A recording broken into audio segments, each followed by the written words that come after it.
So, the Game Corner is alive yet again, and this time... The triumphant return. The triumphant return, as always.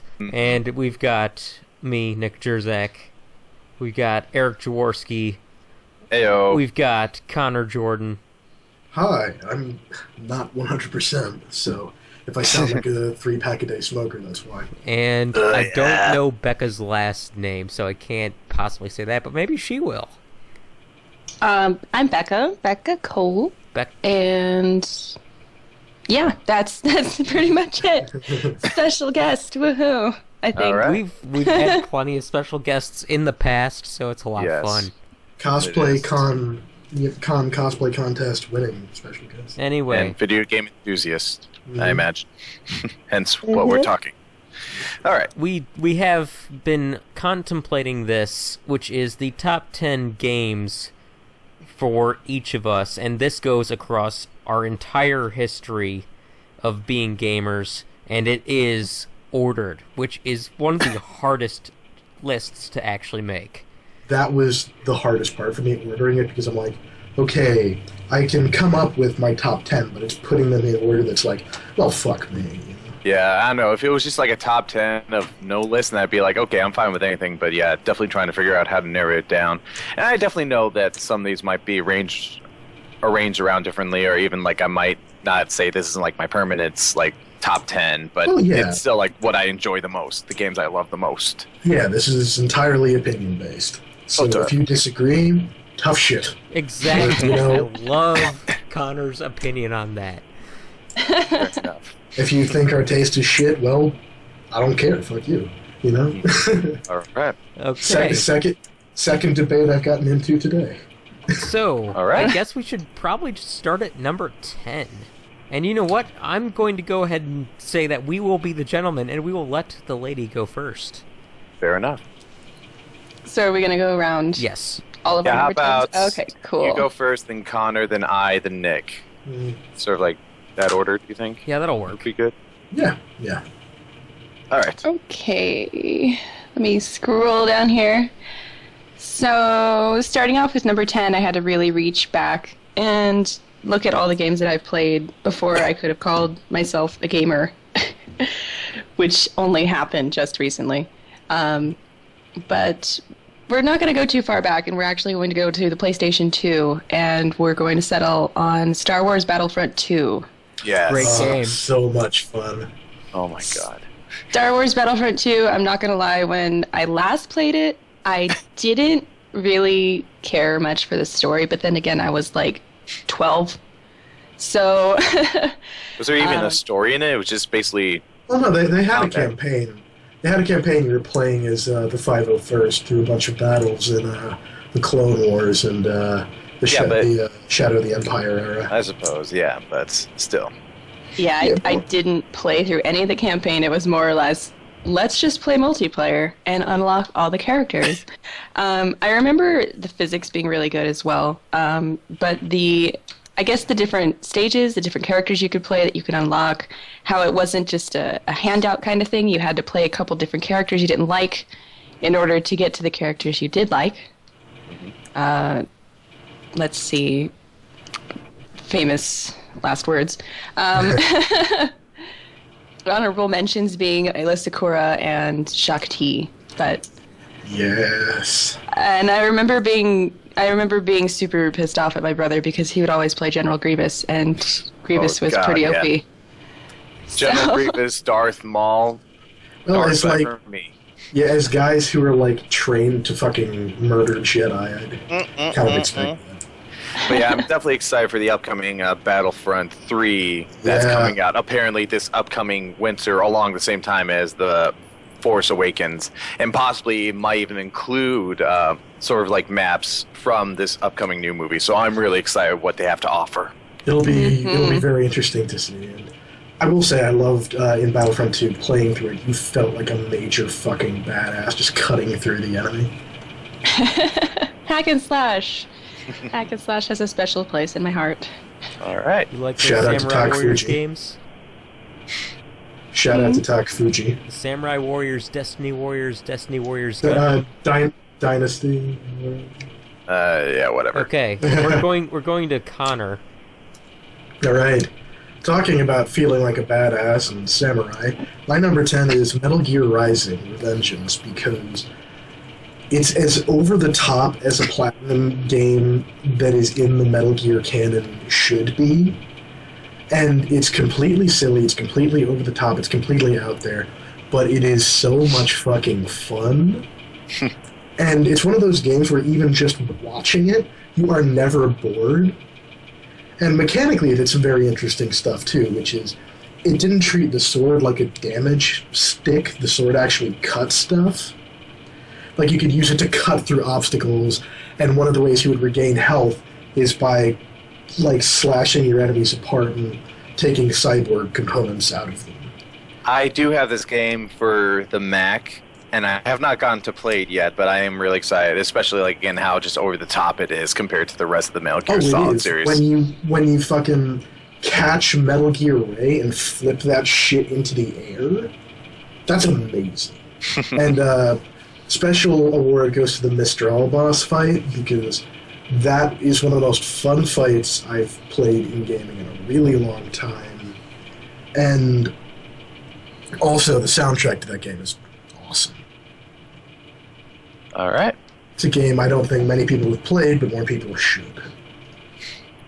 All right. So, I guess I'll go next. Sure. For my number 10, supposedly this is a game that is sort of away from its series in a way, but I personally enjoyed out of it. It was the game I really wanted to play as a child. It is Assassin's Creed 4 Black Flag. And I know it's not the best Assassin's game. You're more of a pirate than an assassin, but it's just like, that's what I loved about this game, was just being a pirate. This was the pirate game I've always wanted to be, to sail on the seven seas, to be singing sea shanties, while all at the same time blowing ships up and making them sink to the bottom of the ocean. It was just so compelling and just so much, and especially since I got it for the PS4 with the most next-gen graphics, just being able to see the horizon in such HD just kept me in awe and Show me that horizon. Show me that horizon. Yes, it was definitely the game that my childhood needed, and it definitely succeeded. It was a really fun game. And I will say, one of the reasons it's not on my list is because I spent most of the game just, like, running away from the storyline. Like, no, I don't want to deal with this bullshit plot. I want to be a fucking pirate. and that is what you are mostly the majority of the game. Just once in a while, you just got to be an assassin. But either way. I never really picked up any of the Assassin's Creed games outside of the first one, unfortunately, but I do see a buttload of the concept art, and I remember that Black Flag was one of the biggest ones that I was super in love with the concept art, and it made me want to actually pick it up. Yeah, I think I got that same concept art book too, just because it's like, yes, I just love concept art, and that's definitely one of my favorite ones I have so far. Okay, I guess it's my number 10 now. Going at and this is a far cry from all three of you actually, which is Rock Band 3. I thought just because you said Far Cry. No Far Cry. But Rock Band 3, with the ability to deliver just hours of gameplay entertainment that we've done most of it pretty drunk. I thought that it was really important that way. No, that's Bar Belters the video game. Yeah, it's Bar Belters the video game. I easily have spent $300 to $500 on this on DLC alone, and I haven't regretted it. The only reason it's not higher on the list for me is because of what it is. It's a party game. I mean, it's fun, but it doesn't exactly have a story or anything else besides playing with your friends for replay value. Yeah. It's got a great skeleton of a game, but not much in terms of options and stuff to do beyond rock out to different songs. I know, and it is, I do agree. It is more of a party game to just have fun with your friends, to unlock, whether it's like, different costume items. I still remember that one night where it's like we wanted to get that vest for my character, Nick, to look like Professor Garrett, and it took us like all night to get it. Eric, I've got even worse. Me and Gary played 2 days straight on this to finish the endless set list. Oh wait, I think I remember that. Yes. Oh god. Shit. On It's kind expert. of sad. It's kind of sad that it is sort of dying down, and I thought we would see some for the next gen, but I suppose No, it's coming Really? back. They Oh, actually it is? had a survey not long ago that asked what features would you want to see in a rock band for the next gen systems. Ooh, That's interesting because I thought Okay. the rhythm game craze had sort of died down. I don't know. Well, it's also especially interesting is because you can't really expand on something like that, can you? I mean, Just you more can songs, make I it. guess. You can actually give yourself like a tour, like they did in the first Rock Band, where it was you're going from Chicago to Boston to New York to And Guitar Hero all World like that, Tour. and you can make it actually fun in that way. You can probably add some sort of drama to the band if you really, really wanted to. I mean, there's a bunch you could possibly do with a story. Bands aren't just the music. There's a lot of drama behind the scenes. Definitely. all right. I'm definitely down for that. Can't wait to see that, especially for the next generation. A new party game. All right. Okay. So, number 9 now. Oh, that must mean it's my turn. Yes. Yes, it is. Number 9. I'm going to go ahead and drop this ball right here before everybody else does, but we're going to handhelds, and we're also going back a little further down into the late 90s with Pokemon Yellow for the Game Boy Color. Fuck yes. All right. Also on my list, but much higher up. You can call me pretty Spoiler. biased. This was my first Pokemon game. I picked up Red and Blue after I picked up Yellow, and that was still about 4 or 5 years later. But not only did Pokemon Yellow bring to the Game Boy Color a bigger color palette, but it really kind of... I remember Pokemon not being very big until Pokemon Yellow dropped, which I guess had to do a lot with the timing, the TV series, so on and so forth. But it really got it started for the U.S. in terms of the Poke craze. Also, didn't Yellow kind of just they used really, really weird designs for the Pokemon in Red and Blue? Did it update Yeah, those? it I got know closer to what we know and love, yeah. And I know that Yes. you could actually replicate sort of like Ash Ketchum by having a Pikachu and have him actually follow you around. That's the only thing I knew about Yellow. But I was Yeah. like, that's so awesome. I wish I had that instead of blue or red. Or And the thing is, in Yellow, you could also, on your travels, get Bulbasaur, Charmander, and Squirtle. oh, Yes. And you could have all 3 of them, and start with Pikachu. very nice. Yeah, no, I really liked it. It actually was the first time in a Pokemon game where you really had, like, character to it.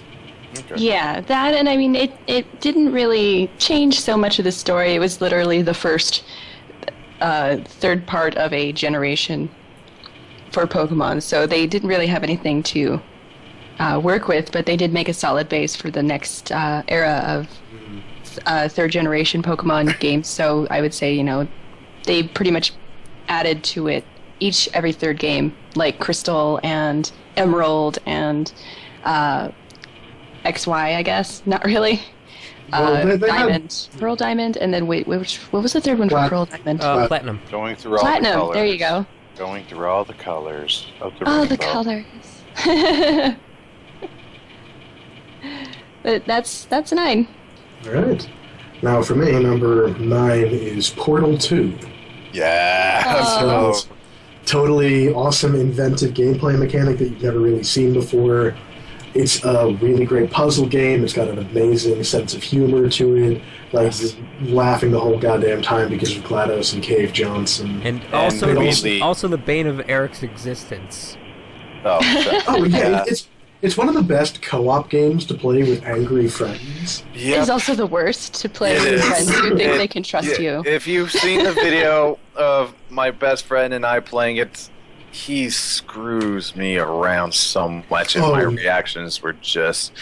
I'm gonna say that this is also one of my honorable mentions, and like I do admit, it is a much better game than the first one because again, just better detail and graphics, better writing, and again, just And just more inventiveness with the whole... This is actually one of my, also on my list as number 7. So. Oh, so yeah, great sense of humor, really awesome gameplay mechanics, and actually, like, the whole story with Cave Johnson and GLaDOS was actually kind of well written and sad. Like, and this game will also make you question your friendship. Oh, and no, trust it'll give you trust issues. That's for sure. It's like those trust exercises that you have at camp or whatever, and it's just like I don't trust my best friend anymore because what he did to me. No, are you talking about co-op or the companion cube? The co-op. It can make or break friendships. You know, I remember playing this with a friend, and I don't think he was. That was Yikes. lovely. Yeah, no, it was great. I don't think he was fucking with me, but we kept stalling on this one puzzle. And you guys know how loud I can get when I get fucking angry. Oh yeah. So we were stuck on that for like a half a fucking hour. And I was screaming every time something fucked up. Like, that game is one of the... And that frustration hits a peak, and then when you finally get through, it's like your fucking child has been born. Like, it's like the fucking... It's like the liberation of France. People are celebrating in the streets. So, birthing exercises in the very distant future. Play Portal 2 with your spouse. God, yeah. Forget Lamaze, Portal 2. Hey, you said it, man. I mean it. All right, well, I'm down for that. If that's... Oi. my, putting your relationship to the test, I see. Alright, well, continuing on. Number 9 is a game that I just literally beat last Friday, and it took me a long time to play it or beat it. And in fact, like, it was a game that I didn't even plan on buying, but then sooner or later, just like, I went to GameStop, I was like, hey, you got $60 on your Power Rewards. I was like, what do you want to buy? I was like, you know, I'll buy this game. I'll buy Dragon Age Inquisition. I've really enjoyed playing this. It's definitely, especially since I played Dragon Age 2, and I heard that was like the worst. I heard it's the worst. Huge step up. And it is. I enjoyed it way too much. Loved the writing between characters, and especially just sort of like, again, how human they're able to make some of these fantastical creatures, these elves, these dwarves, and just... It was just a really enjoyable game. There were a few picky things, like how sound didn't come in, especially when my player attacked, or even like some weird stuff where the camera, where it would be like focusing on something else when I'm having to talk with someone, and it was some weird stuff. But it's still, I enjoy the game. I enjoy the graphics, even though it seems a little bit off. But it was a fun game that I enjoyed to just adventure. It was the around. next generation game that I have been looking for a long time. A lot of games that have come out for the PS4 or Xbox One have just felt so incomplete, and this one is the first one where I said, okay, I feel like I've got a game that's actually finished here. Mm-hmm. Yeah, BioWare really, delivered as they do. Oh yeah, totally. I'm actually playing this game right now on the PC, and it's slowly climbing up my list. I can't really say that it is on my list because I haven't played any of the other Dragon Age games. I haven't played more than like 10 minutes. Yeah, I haven't played more than 10 minutes of Origins, but it's definitely an honorable mention. All right. My number 9, and I might get flack for this, but my number 9 is Kingdom Hearts 2.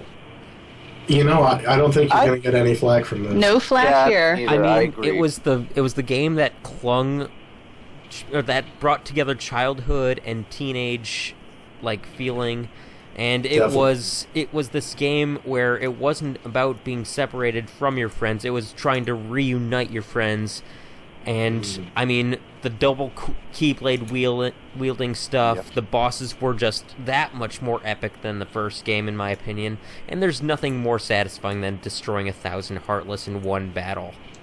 Yes. Yeah, definitely. It's so good. It's such a great game.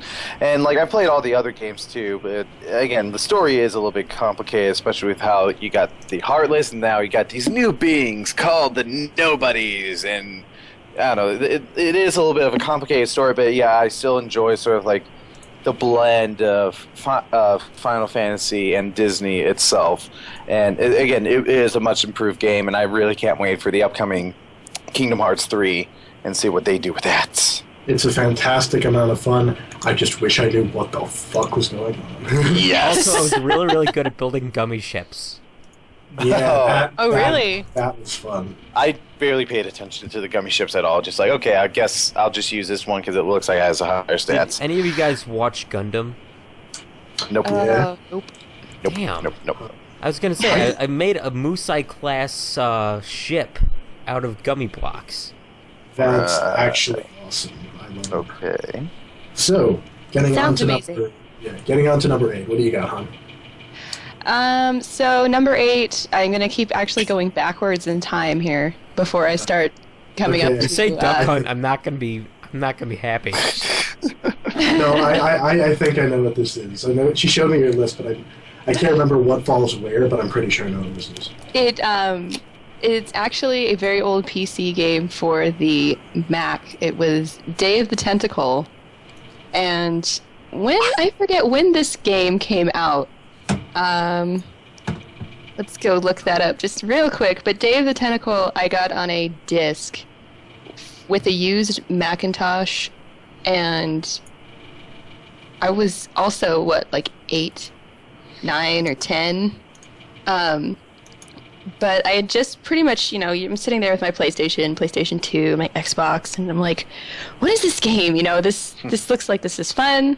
And it was actually one of my very first romps in terms of RPGs, just progressive games. It's a point-and-click kind of game. It came out in 1993. There we go. But it's a really cool adventure game where you have to figure out these puzzles and where to go next. You're searching for certain items. If you've ever played Indiana Jones and the Secret of Atlantis on the PC or Apple or whichever platform you had at the time, it's also it's very similar. The adult humor and potty humor are both good for the parents and the children. The kids don't get any of the adult humor, where they do get the potty humor, and where the adults get the adult humor, but, don't really care for the potty humor. All in all, a speedrun of it would be maybe about an hour, 2 hours. So for that time period, that's really long. That's a lot of content. And it was very entertaining. It was hilarious. It was pretty age appropriate. And I still know some people that will actually sit and watch it and play it with me on stream, to be honest. It's for the older generation, I guess, but playing it as 8 or 9 when, you've got all these great graphics like Lara Croft and Tomba, you're like, oh, what is this? Oh my And God, it was Tomba. entertaining. Tomba. Tomba? Okay. Yeah, I'm with Eric. It's this confused. pink-haired guy in shorts. It was really, really weird game. Sounds weird. Okay. Interesting. It Okay. is available as a Flash game now. It probably is, and if not, it's on GOG. Yeah. So there's definitely that. Yeah, you know more than me. I don't care. Mhm. All right, my turn. Yes. Number 8 is a PlayStation 3 exclusive that, again, not too many people played, but more people should. It is Journey. I've heard of this game. I've heard of this game myself, and of course, I've had an Xbox 360. I did not get to play this, but I've heard, from what I've heard, it's supposed to be like a beautiful game with beautiful graphics and a beautiful soundtrack. And is that basically what you're going to say? Beautiful's the key word. Yeah, it's a really visually amazing game that does a lot of things with lighting and movement. It's got a great soundtrack that's very sort of interactive to what you're doing. Like certain activities trigger cues in the music, and it's honestly it's probably the best argument for video games as art, because it builds this whole narrative that's really open to interpretation without a word of dialogue or text. You're this hooded figure in the desert, going to this glowing mountain, going through ruins on the way, and seeing these pictures and these weird, flying fabric things, and just builds this really immersive world without saying anything. And you get sucked in. It's legitimately makes you emotional playing it. Don't stop believing. Wrong journey. It's definitely a game I recommend. It's only, I think, like $5. But that game company, the company that made it, yes, they're called That Game Company. Yeah, they said that their first question when they set out to make a game is, what do we want the players to feel going through this? And this creates this really great sense of mystery. And it's like a fucking Odyssey. I don't have the accurate... I can't do it justice with just words. Like, really go play this game. It's like $5. It's short, which is why it's not higher on my list. It's only like 2 hours. But I have not minded replaying it over and over again because, yeah, it's a beautiful game, and you notice little things you didn't necessarily pick up on before. Yeah, and hopefully, I don't know if they might do a remake edition for the PS4. Hopefully, if it does, I'll definitely get it. That would be really so cool. Much good stuff. Yeah, I'm going to see if it's up there, and here we go while I look. All right. Well, number 8. I don't know. There a lot of these games where it's like I never heard about, but I hear reviews, and then suddenly I get it. I got this game after watching a review from Angry Joe, and basically how a lot of people describe this game is Skyrim with guns. Basically, the game I'm talking about right now is Far Cry 3. I never honestly played the previous Far Cry games before, but when I just decided to get Far Cry 3, I just loved it so much.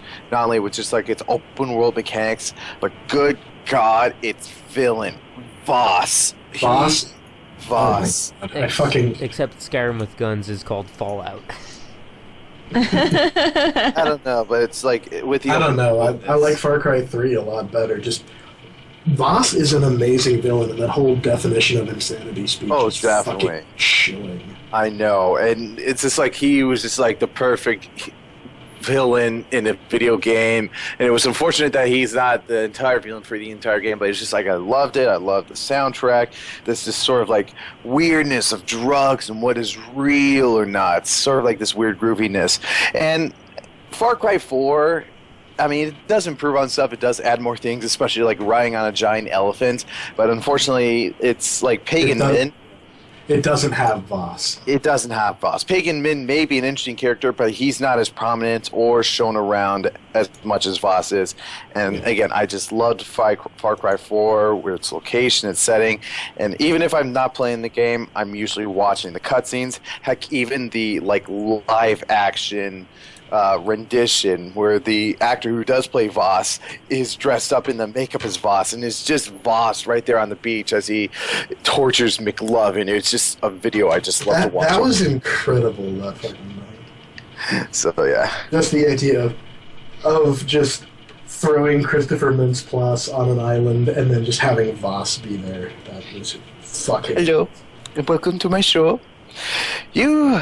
McLovin! Just, oh God, I just love it. So yeah. Number 8 for me is one of my favorite all-time games. It's Fable. I actually must have played through the first original Fable at least 10 times. I mean, I want to try different playstyles. There's not really much variation in the gameplay to begin with, but it just felt right in comparison to the other two that came out. It was a simple but dramatic story, and the fact that there were no guns yet made it feel complete. The fact that there are actually boss fights really helped out the game, and that was especially the case since 2 and 3 had no boss fights, anticlimactic endings, where it's just like, what the hell did I actually just play the rest of this game for? This game actually made me excited. Okay. I honestly never played the first Fable. I've only played the second and third, and especially after watching you play like that remastered edition last year. It's just like, wow, I definitely want to play this game, but honestly not gone to do it yet. But I definitely agree with that. Fable is one of those RPGs that doesn't take itself seriously the way that Skyrim or Oblivion does. Yeah, it is the more comic version, especially from when we did talk about Fable on the Game Corner, where we did sort of like made that comparison where again it was just more comedy, or just like I don't know, like a cartoonish version of these medieval tales that you hear in a way. While again, like Elder Scrolls is like the actual realistic of these tales. But yeah. Definitely. I need to pick him up still.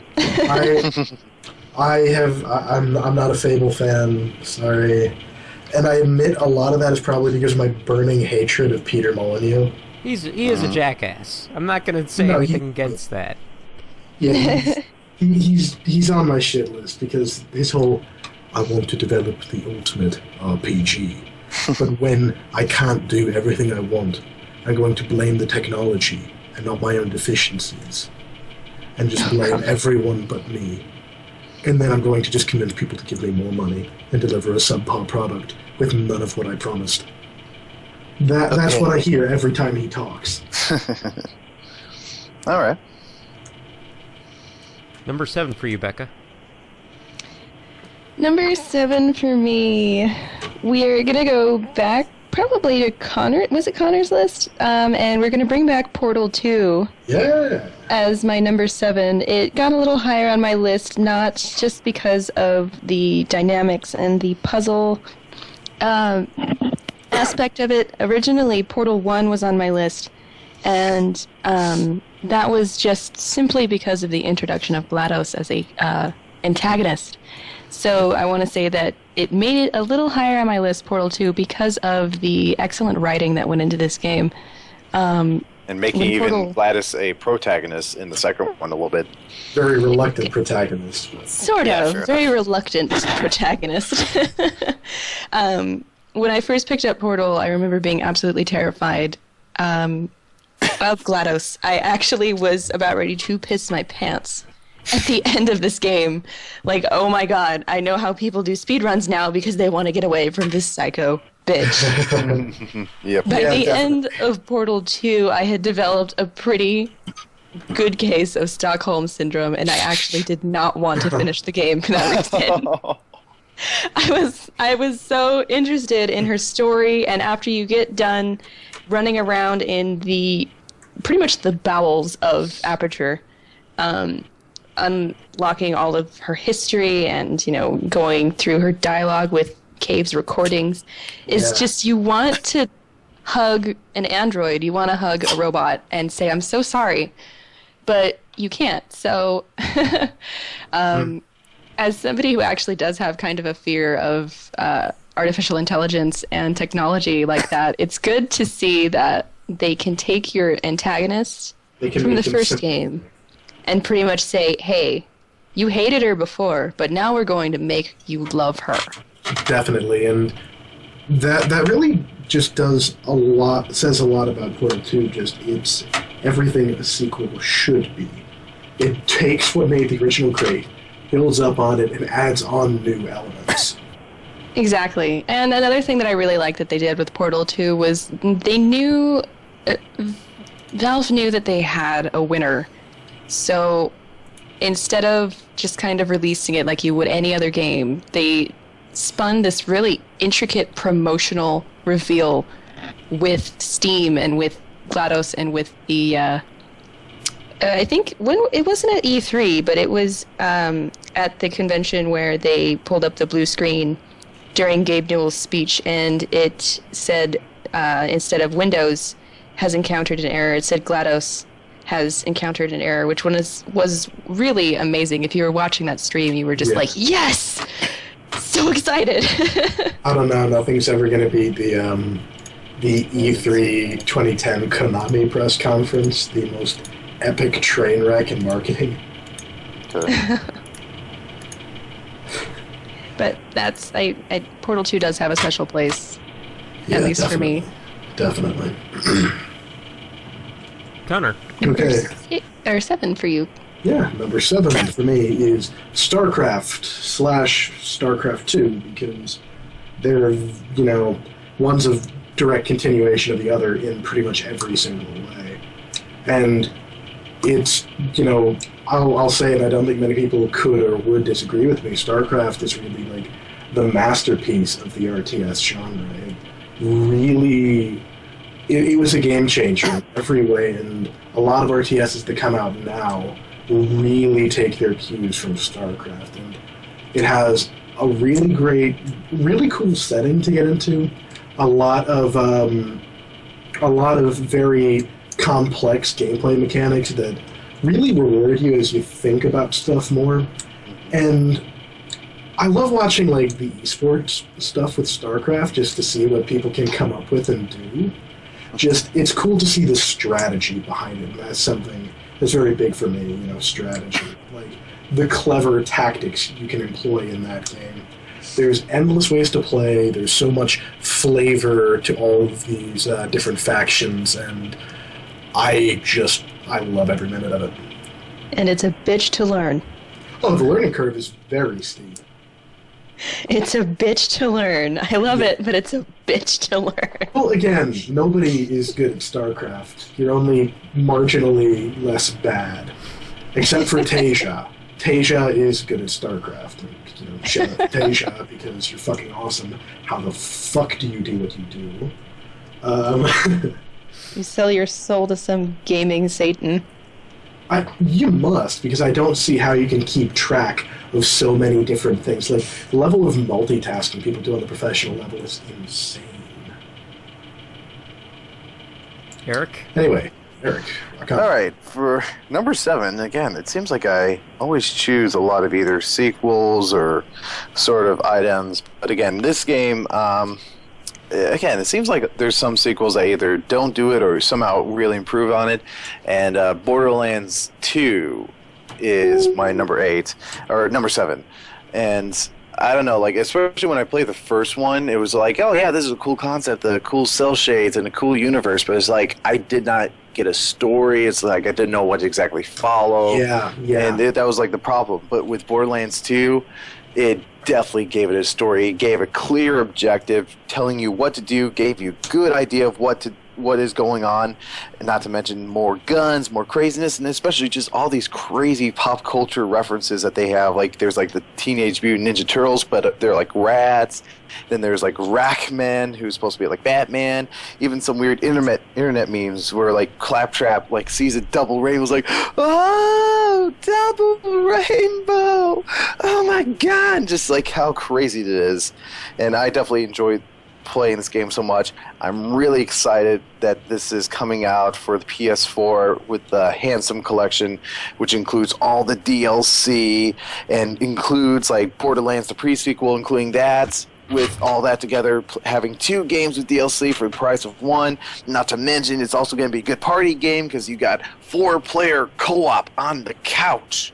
So it's just like, I'm just really excited to see this game come out again, and I'm definitely going to go crazy for it. I like how... It is all... Go ahead, Connor. It is always nice to see the couch co-op making its return, because there's something to be said about actually sitting down with a bunch of friends, having a couple bevs, just killing things and pissing each other off. Right in the same room. Gauntlet. Yeah, exactly. Yeah. Yeah, that too. I like how Eric. I like how Eric just delivers all of his as like award show style. Yeah. I mean, I have given some finesse. I mean, this is my list, and I gotta give a good intro about it, talk a little bit about it, and then just talk hype about it. So it's like, I'm giving energy. I got showmanship. I got pizzazz. I normally would, but yeah, I currently have one functioning lung. Yeah, that's fair enough. I can understand that. Yeah. And as for Borderlands 2, I've played like 15 minutes of it and I enjoyed it, but Becca's been pushing me to play it. I really love Borderlands 2. To be honest, it would have made my list if I had actually found myself wanting to play it on more than one occasion. Mm-hmm. I do have to commend the writing And again, probably because I'm biased, but I do really love Anthony Birch, as well as his sister, Hey, Ashley that's what Birch. you play.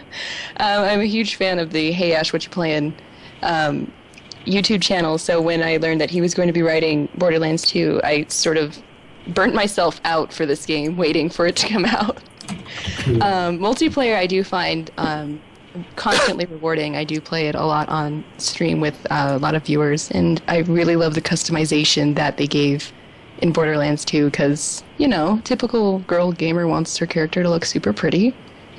I spend more time customizing my character than I have playing multiplayer. She really, really does.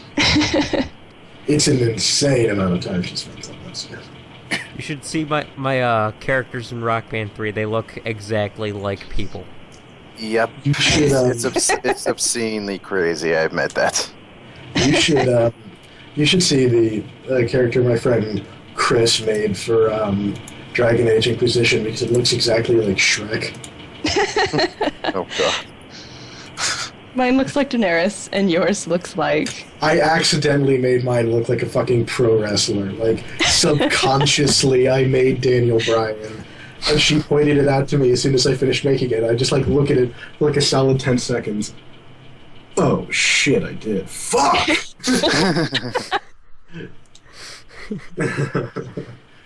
Okay, so going on, number 7 for me is Naruto Shippuden Ultimate Ninja Storm 3, and it's plain and simple. This game was like watching Naruto without going through all the goddamn flashbacks. Can we just say, whoever directed the show, they need to be fired. Yes. Because they don't understand what fucking pacing is. Yeah, I agree. It is a weird show, and I do remember you playing the game, Nick, and again, it's still nice to have that. It not only has, like, you know, the Shippuden characters, but it still has, like, the original Naruto characters, right? It's not just that. Yeah, it does. And I know, I just wanted to... It's just that in the story, the varied types of battles that you could do were a lot of fun. Like, you could take on 5, like, all the Jinchuriki against you as a battle royale sort of fight. You could do the 7 swordsmen against Guy and Kakashi. It was a lot of fun to do that. And also the characters are just so diverse and unique that you have to have a unique strategy to play as or defeat each one of these characters. Was this the same game where when we were at sort of like looking at the first time of Naruto's like past and like, you know, what happened to his parents, was this the one that had like that 30-minute long cutscene of their deaths? Yes. Or was that a different one? Good God, yeah. I still remember just like, okay, let's get back to playing the games. It's like, okay, this is a long-ass cutscene right now. We're basically watching Naruto right now. So yeah, what? Did they just put an episode in there? Pretty yeah, much. They basically did. They just basically made a 3D rendition of the episodes, which was hilarious. And I'm just laughing and just like, Nick, this is not a game. You're not playing a game. You're just watching this show. Come on. I mean, it was a funny little game. moment. The game is probably going to be replaced by the next game that's coming out later this year. Oh. So it's going to be a lot of fun. And Eric is going to get his ass kicked, like 7 ways to Sunday. Hey, this is not Dead or Alive. You could easily kick my ass in that game, but I can beat you up sometimes. Injustice, what's up? Injustice, what's up? Yeah. Okay, number 6 for you, Becca. So number 6, I'm not going to reach any further back in the time machine, sorry. Yeah, all this time travel is killing me. Sorry. Okay. Time travel aside, it does make a big difference in this next coming game. But my number 6 is BioShock Infinite. I guess traveling back into time, I guess, applies to this game in a way. No? A little bit, not really. A little bit, I don't know. BioShock Infinite, I only played the first BioShock, and then I totally skipped the second BioShock after all the reviews. There was not really that much. It was just BioShock, same thing. The BioShock Infinite, though, again, I saw when the developers announced and the concept art started coming out and the character designs, I was like, oh my god, you know, finally. I can play a BioShock game where I'm not alone and I'm not scared all the time. Yeah.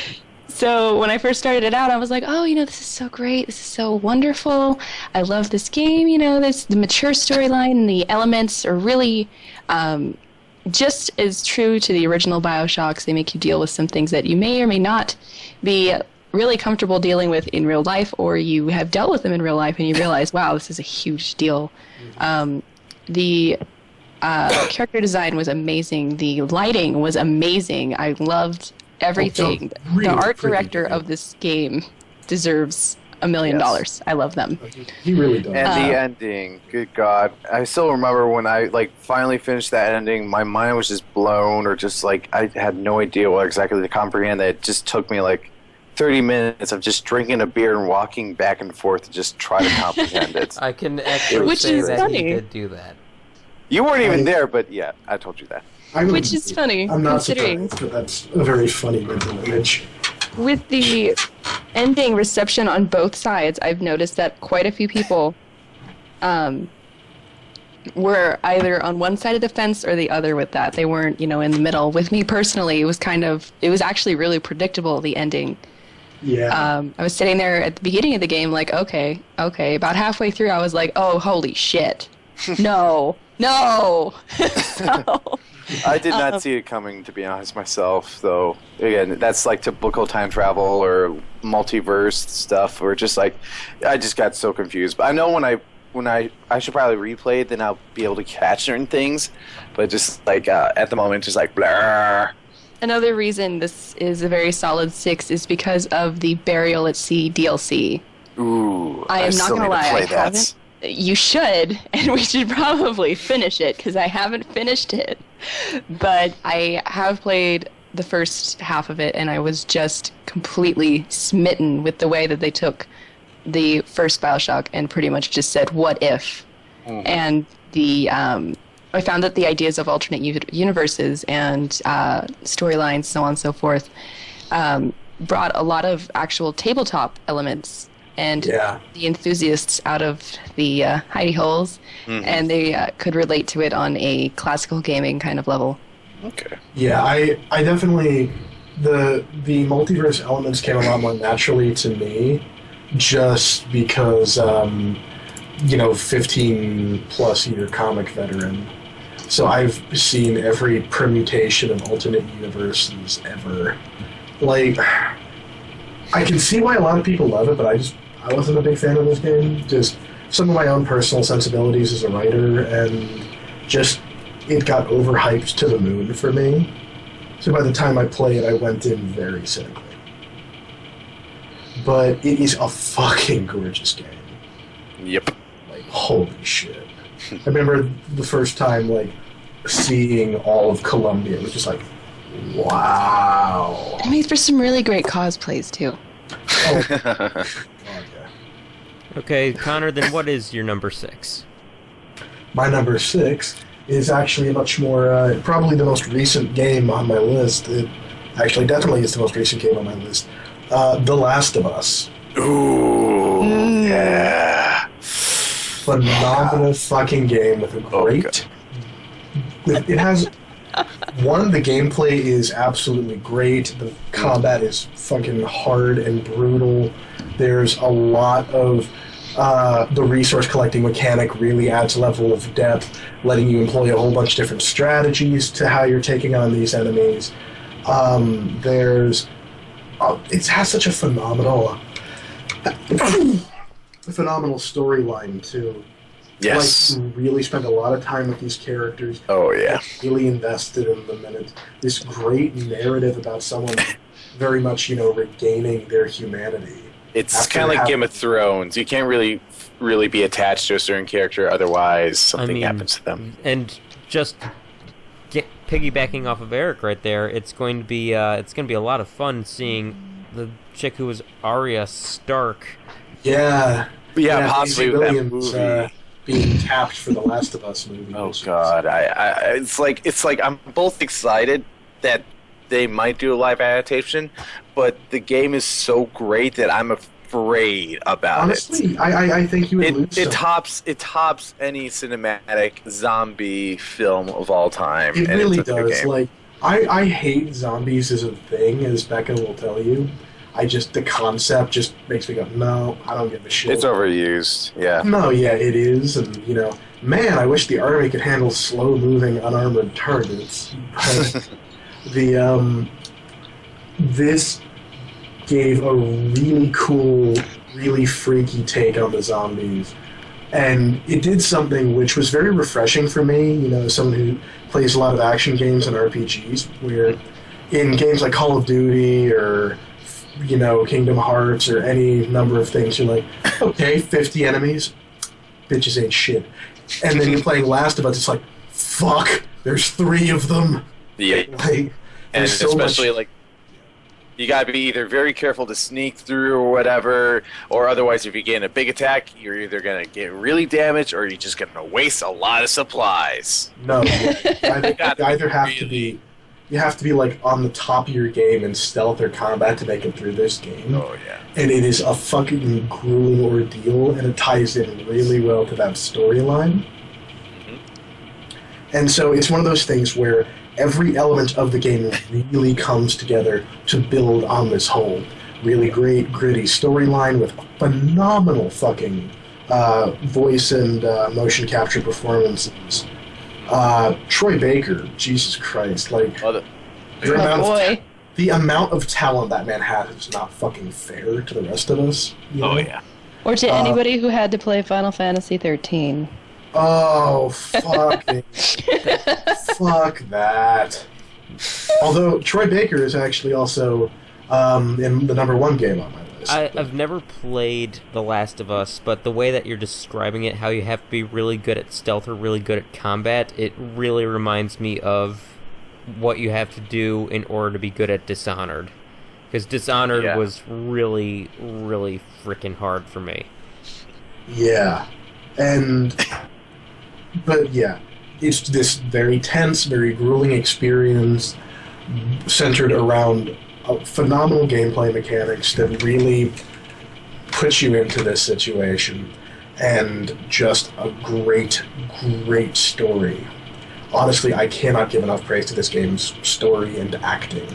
Like, there were so many little touches of character that really just show you how fucking in-depth the backstory for these characters are. Like, you, in every, like, post-apocalypse movie, you see that, that ambush scenario where someone, you know, is like calling for help and then you get fucked. Yeah, exactly. They have that moment in The Last of Us where someone's pretending like, "Hey, my friend's hurt," and or help me. Yeah, Ellie, who you're traveling with, is like, "Let's go help him." Joel's like, "No, fuck that." Just turns the thing up, and after or just even like run, almost about to run him over even. No, yeah, he tries to run the guy over, and it's like, after the ambush has been sort of, after you guys get away, she's like, "How did you know that was an ambush?" He's like, I've been in that situation before, both sides."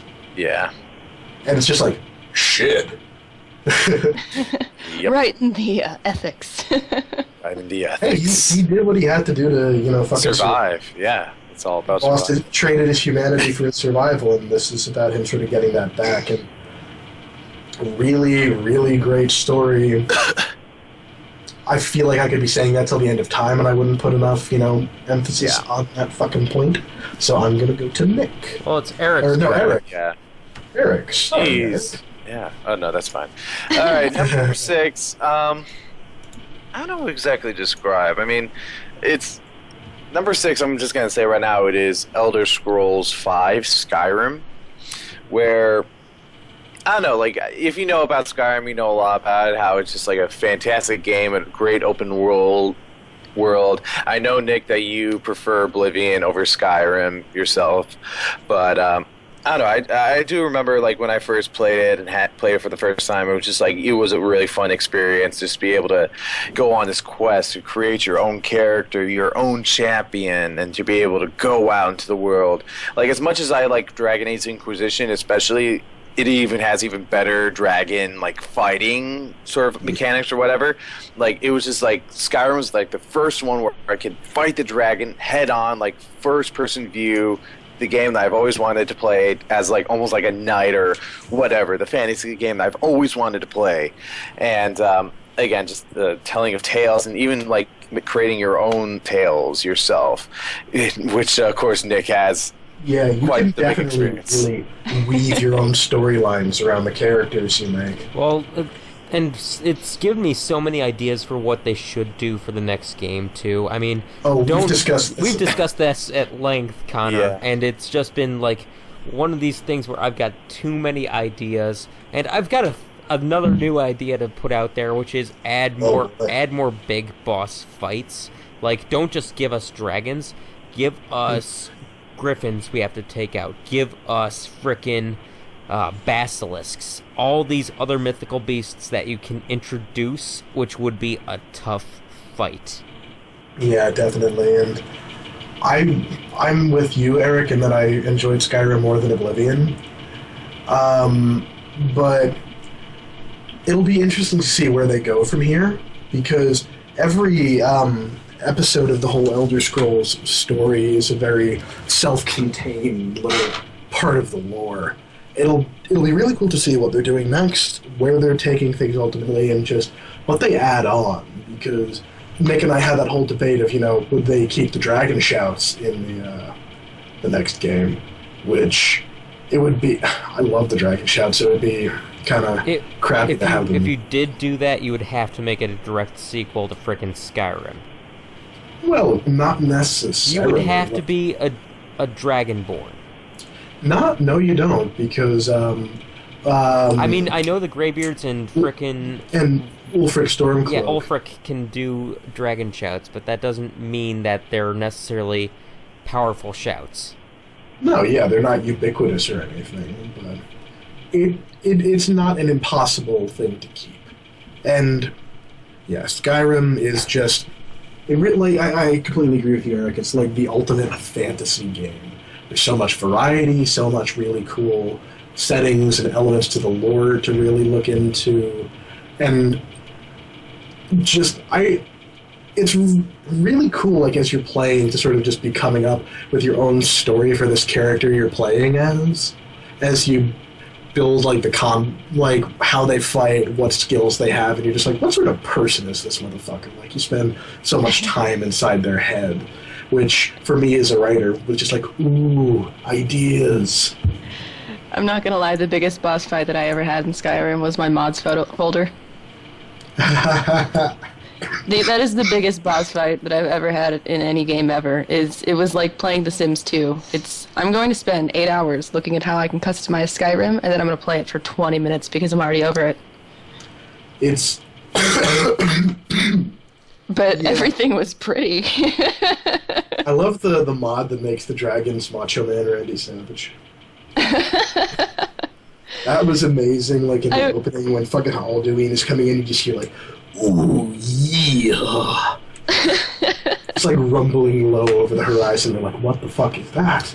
If anybody is ever interested, I have a bookmark of all the top 10 mods for Skyrim, and some of them includes alternate opening sequences with original voice acting. And I thought that was a lot of fun. Especially with Skyrim itself, because you always start in the same spot, and you're like, oh, okay, well, what if I want, like on the point you were trying to make earlier is, what if I want a character with different storyline, or, something in this great, amazing, vast world, but something more original. It'll be interesting to see how big they make the setting in the next game, too, because do you hear how big the fucking world for Xenoblade Chronicles X is in development? ETA 2020. Well, yeah, but, like, do you know how fucking massive? Skyrim, the in-game world is about 16 square miles. Xenoblade Chronicles X is 155. ETA 2020. I know, but honestly, I'd be willing to wait that shit out. Me too. Okay, I suppose we should move on to my number 6 here, which I'm gonna go back in the time machine to PS2 and say Dragon Ball Z Budokai Tenkaichi. Yo! I realize that there's a lot of fighters on my list, but Dragon Ball Z Budokai Tenkaichi was an instrumental one for my brother and myself. It's the last real game that still felt like the original Budokai series that we played, and it was great because of the large cast of characters and how the fighting was structured. Yeah, wasn't there like 150 characters or something? Yeah, it was huge. Jeez. Sure, you were pretty much trapped in your environment, and you didn't have much freedom of movement, but the game didn't need you to move around a whole lot. It was simple, and sometimes that's all you need for a fighter. The story mode was also fun. It took you through the entire Dragon Ball Z story through a sort of board game kind of style. And the thing about Budokai Tenkaichi, which has, and these other games, has been that, especially the recent games, is that you get to explore the actual series rather than have it be for the character and you go through their various fights for their stories, and it's just like, okay, well, this is kind of boring as shit. Like, Ultimate Tenkaichi is the antithesis of everything I want in a Dragon Ball Z game. Yeah. This was the last time it felt like there was really a lot of effort made into it. Yes, and I mean, the actual transformations were there too. And I was just so happy about this game. Yeah, definitely. And there were a few things more satisfying than doing that charged up heavy melee attack and then smacking your enemy halfway across the map. You know, just like through a pillar of rock or something. And the thing about it is that fighting the computer, especially if the computer is Kid Buu, was actually difficult. No, it was hard. Kid Buu frickin' takes out 2 of your bars of health, no problem, and you're just like, well, what the fuck? Well, there's me fucked. Might as well restart the fight. Yeah, it's one of those things where you have to play it, like, move for move perfect, where you need to be on your A game and you need to be fucking lucky. And it's so satisfying when you do it. Anyway, number 5 for you. We're at the halfway point here. Yeah. The halfway point. Number 5. Remember earlier in the list when we said, oh, I'm probably going to catch a lot of flack for this one, and everybody said, nah, it's cool. Yeah. Well, you weren't pulling out League of Legends. League of Legends, I've had quite I guess I should backpedal a little bit. I started out playing MMOs and MOBAs with Ragnarok Online, and I played on a private server. And then I played on World of Warcraft, and then I played a little bit of MapleStory. Then I realized, this kind of sucks. I want something that's free to play, and I want something that's going to be satisfactory. And so I looked at the League of Legends community for a while and went, oh my god, what is this shit show? The community is so fucking awful. What is this shit show? I don't want to be part of this. But then I actually sat down, thanks to my introduction to Twitch, and I was like, okay, you know what? I'm going to learn how to play this. I'm going to learn how to play this, and if anybody's going to be an asshole to me, fine. And then they did shit like make it free to play, make it totally reasonable for you to continue playing for free. And then they didn't lock it into that whole pay to win sort of. And pay to play, yeah. They didn't. The artist community as well as the rehaul that's going through, you could see that the Riot is a company that wants to make their game better, and they want to make it the best.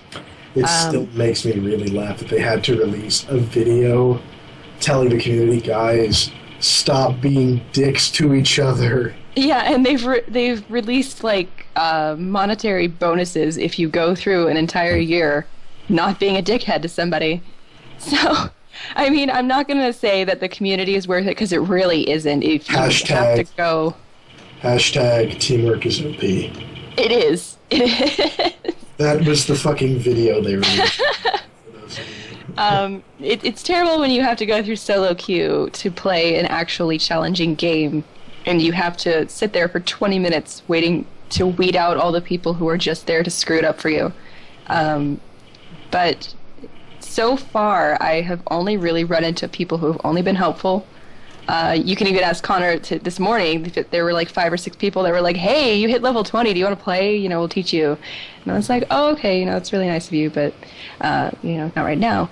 Not to mention, really the monetary value or the monetary, I don't know, how they keep it from milking your cash cow, pretty much, is really great. But even when they do want your money, they give you a quality product. The skins and stuff, again, at first were kind of terrible because they were just starting out. They were just recolors. But now, especially with the ultimate skins and the legendary skins, coming up here in the near future, they're going to release the DJ Sona skin, which has been in beta test forever.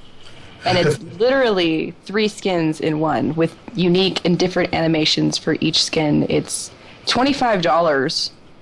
Or that's the rumored cost, but for an average skin, which is like $5 or $6, the amount of time and effort, as well as the debugging and the content that they're putting into this thing that is optional for you to buy, is I seriously would pay a lot more than $25 for it. So I really love that this community isn't trying to get your money. This developer is not trying to get your money. She says about the $25 skin. I do. If you're going to charge me $25 and you're going to give me over 800 unique sound files, cool. I'm down with that. All right, moving on to you, Connor. Yeah, number 5. These next 3 entries in my list are I'm hopping in the time machine. And I'm going back to Becca's list with Pokemon Yellow. Because, again, my first Pokemon game, it was an insane amount of fun, really, sort of opened me up to the whole video gaming life. It was the first time there was a lot of character added to the Pokemon games, where you could be walking around, you'd have your Pikachu, you could, interact with it to a degree and see whether or not it liked you, and you would always be checking like, "Hey, what's up, Pikachu?" It's like, fuck off. And there's just a lot of really... I don't think I've had as satisfying a Pokemon experience as with Yellow, because you have your partner who is like visible from the word go, and it all works, Missing no. Yeah, man, them glitches. Even the glitches were fun, goddamn. How many missing no's did you have? Well, I had 3 crashed cartridges. God. No, I did not. However, my original copy of Pokemon Yellow and my Game Boy and a whole bunch of other things was stolen while I was on vacation in Puerto Rico. Hey. Oh. Babby Connor was sad. Just think of it this way: some other child got to experience the joy and amaze that you did. I don't give a fuck. You steal my shit. Fuck you. I don't know. My old ex really liked Pikachu as a Pokemon, and right. she's from Puerto Rico. Oh no! And she actually had a hamster or gerbil, whatever it was, a hamster. named Pikachu. It was a hamster. That's right. And he had big balls. Yeah. God. Motherfucker, God. your ex jacked my shit. Shh. All right, continuing on. This game, my number 5. This game sort of really got me. Like beforehand, I was like, okay, comics, whatever. But I suppose this game really got me into the comic book lore. And I played the first. This is a sequel. It's Batman: Arkham City, and it was just like it just really segmented me into really knowing about Batman. Hey, because Eric, can I just pause you, because I'm also going to say that my number 5 is Batman: Arkham City. say what the fuck? Shit. Great minds think alike. Okay, well I guess I'll go first. Then you. about like what I say, then you could go next, I suppose. Would that be Yeah, good? that'll be fine. So again, like beforehand, I just only knew about Batman, maybe some of the mythos, mostly from the movies. But there was like this game where it's like I did not know any of the characters, but yet it provided information to let me know more about the Joker, Harley Quinn, stuff about Red Hood. Even just like it really got me into the mythos of Batman. That it just really engulfed me in Can you there, and speak not as to mention. Joker? Oh, you're serious? Oh, well, it was a fun time to be with the bats. Just to be able to become him. To be able to fly through the nights with the cape flowing in. To be able to see your good little me. It was quite the game I always wanted. Radio drama, people. I know, exactly. But no, it really hit me, and it was like one of my favorite games I played, to be honest. And especially like, I don't know, with the other games coming out, like Origins was not as good, but it did have some good elements, especially with the Joker. And I'm sort of excited for the upcoming Arkham Knights, but just like I don't know how they're going to really top off Arkham City, especially with it is. I love how they've made the Batmobile more and more a tank. Yeah, I mean, well, even like the Tumbler in The Dark Knight was almost like a tank. It was actually supposed to be a tank, if you remember. It was military, like, bridging. Yeah. Here's what I have to say about Arkham City. There can be no complaint about being Batman. Ever. Oh, God, no. The game is Nope. fun, and it takes a strategic approach as to how enemies should be defeated. The cast of villains that you actually run into is very diverse, and the story is so well done that it's impossible to really wish for anything more from that game. While it's a sandbox, you don't actually feel trapped either, and there's so much collectibles to find, puzzles to complete, that actually completing the game takes you a long frickin' time. Yeah. I know, I've played this game over and over again, and like definitely went by to get the collectibles, to be able to like finish those Riddler challenges and to be able to do the other fucking side Riddler missions. challenges. But it's just like it was so much fun to play it. See, what I really wanted to see, and we've talked about this on the Game Corner, is I want to see an Arkham game called like Arkham Incorporated, where you go to all the various different locations across the globe, and different Batman, and you use different Batmen. Like maybe you can be Batwing in Africa. That would be fucking sick. Or maybe you can be like Robin in some other place, Nightwing in Bloodhaven, whatever you want to do. Yeah, I could definitely see that. And I definitely know with the upcoming Arkham Knight, it doesn't exactly show that, but it does seem like it's going to be like Arkham City, since it's expanded the city even more, and especially just like being able to travel around. I am still pretty excited, and yeah, can't wait to see what's going to be coming up. So, Number 4. Home stretch. Number 4.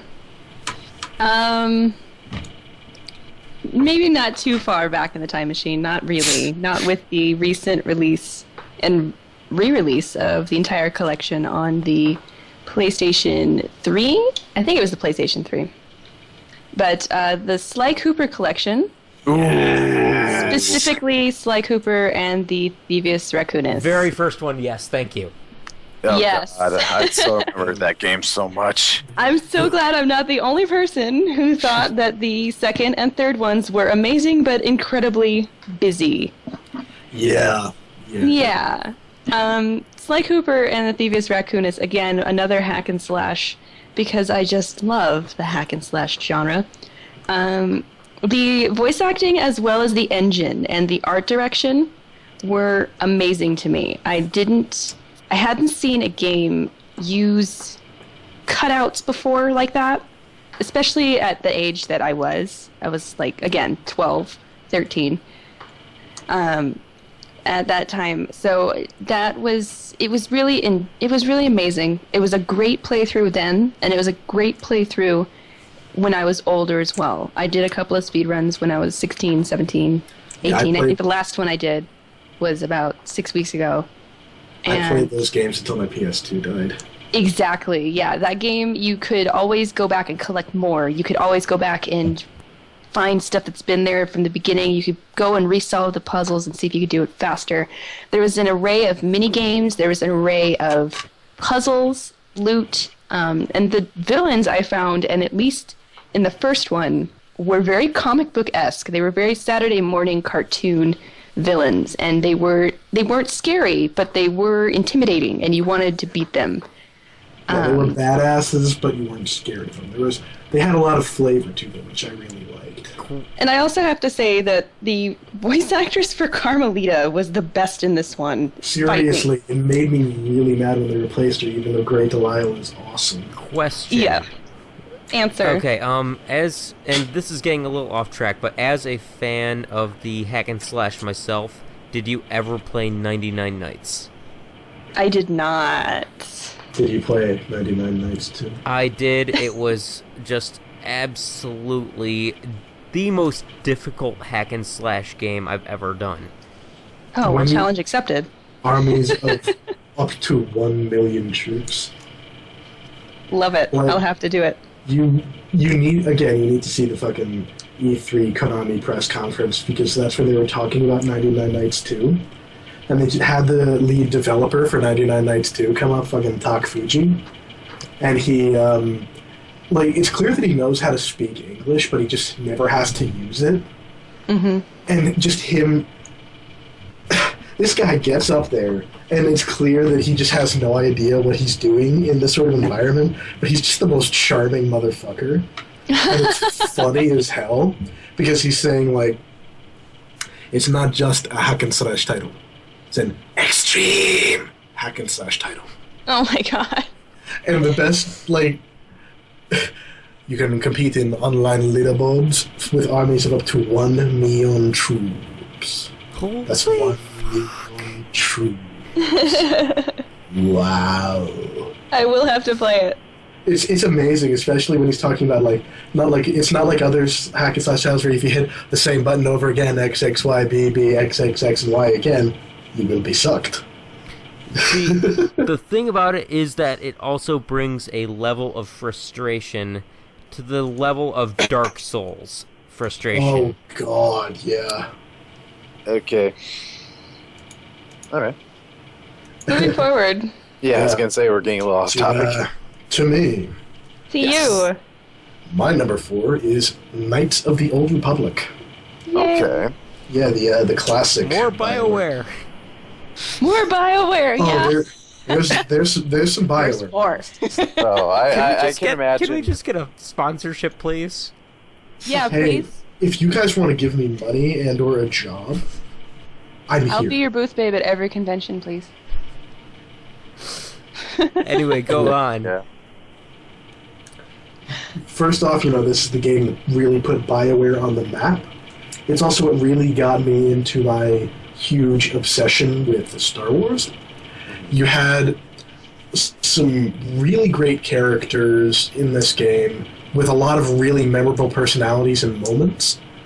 Like, this was one of the first times I really cared about the other characters I was in, because, BioWare party banter being what it is.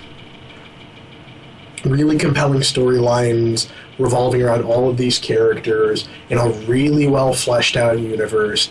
And it does a lot of stuff with the whole light and dark side duality of the Force, with completely different endings based on whether you lean light side or dark side. And, your decisions, they matter. Certain characters could live or die or fall to the dark side or not. And it also had, at least for me, what was one of the big shocking twists in gaming, where the player character turned out to be Darth Revan. That was like this moment of, what the fuck? I've not played the game myself. Like, I do have it on my Steam, but I've not gotten to, actually play it. But yeah, from what I've heard, it is a really great game, especially that crazy ending. The sort of, I think it was one of the first games, or, well, maybe just it came out around Fable with that good or bad morality. The only game I did play more was the second one, which I heard wasn't as good. Well, KOTOR 2 was really good up until the very end, which was really rushed. I know, yeah. It's I that was the only experience I have with that video, or that series, but yeah, I definitely can't wait to play it. It's something I really recommend, because it's one of those just great examples of storytelling in gaming, and it's a classic for a reason. The characters really hold up, they're really memorable, and you love talking to them and finding out more about them, like HK-47, the assassin droid, who just, like, is sardonic as fuck and, like, looks down at organics, like, he calls everyone organic a meat bag. Like, it's another one of those things where you've got every element really working together to make a great cohesive whole. It's one of those times where the game feels very much like a Dungeons & Dragons campaign, where you have all of these different characters and all these different classes that you can use and come up with some really in-depth strategy for how you're tackling encounters, or if you can just bum rush them if you want. But there's a lot of decisions, a lot of personality, and it's just the longer you play, the more intricacy gets layered onto this story and these characters, and I absolutely love it, and I wish that some of the aspects of the lore didn't get retroactively fucked up with the Old Republic MMO when they brought back Revan. Which, that kind of sucked. Like, I liked that game, but Revan's story is just a really great redemption story. And I will say, I think for me, the biggest disappointment in that game was the end, where after everything was said and done, the lore master at Lucas, I can't remember what his fucking name is, but he said, okay, yeah, the canon Revan is male. And it's like, yeah, but the romance between female Revan and Carth Onasi was like the most compelling thing in that game. And then he's like, oh yeah, well, sorry, we can make the Jedi Exile and KOTOR 2 canonically female. Missing the point, bro. Like, but, yeah, that's the Republic. BioWare doing what it does best, and it's really the granddad of the Mass Effect games in a lot of ways. The gameplay, not so much, but the writing, the characterization, the story, the plot, and the overall tone, that very wonderful space opera that you really don't see a tremendous amount of in video games, where you can explore this well fleshed out world. Jaworski. Erik. Yeah, that's a little bit of a long one. I don't know, sort of going along with the sci-fi, this is a game where you definitely need to take caution with every move, because possibly you might accidentally kill your friend. This game I'm talking about is XCOM Enemy Unknown. Yes. And You've killed me how many freaking times in that game? God damn it. I don't know, but at least you died heroically in those times, alright? Am I still yeah, alive in with the recent campaign? I haven't. I need to restart it. I haven't played it in a while, but yeah, you'll definitely be alive. But yeah, I didn't know about. I didn't even know that about this game until like I saw Angry Joe review it, and apparently how it was like sort of like a sequel or a remake or something like that, and how it's a reboot of the franchise. It's a reboot, yeah, and just like I saw the graphics and just the design, and not to mention just the gameplay, that just like it really is a really intense strategy game. Of like, you know, really placements, like different like turn events, and I really enjoy it myself. And it just like it is so difficult, especially with all the choices you make to decide what to upgrade while also trying to save money. And then of course there's so many people dying, and of course this it just like is a really game where it's like every decision you make really depends on everything, and how I don't know, people hate you even for your decisions. I'm just like, come on, please. I'm trying to save the world here, and you're judging me. You bastard. Okay. But yeah. My turn. I'm going to go ahead and make Becca feel isolated, and I'm also going to do a sci-fi title for my number 4, which is Halo 2. Yeah, that was so close to being on my list. The game was by far the best of the Halo series that came out in terms of story and weaponry. I would debate Halo Reach, because Halo Reach had some fucking great characters in it. Yeah, Halo Reach was definitely a good sort of like tale of survival, or just people just trying to fight this war, and I definitely agree with Connor, where I lean towards it. But in that mode, I feel isolated. But in the in the multiplayer, it didn't really force you to find guns on a map the way that Halo 4 did. Like, you're not stuck with having a assault rifle or a battle rifle or an like a whatever at the beginning. You can choose to start off with snipers and all that. And you can also choose to play as an elite or a Spartan. It made for interesting multiplayer play. No, definitely. And I miss getting to play as an elite. I like, it's an option I never really liked because, I don't know, like, I didn't like the Covenant weapons as much, but it was a nice option to have, you know? Plus, I think the story really worked because the Covenant and the USMC coming together... UNSC. Whatever.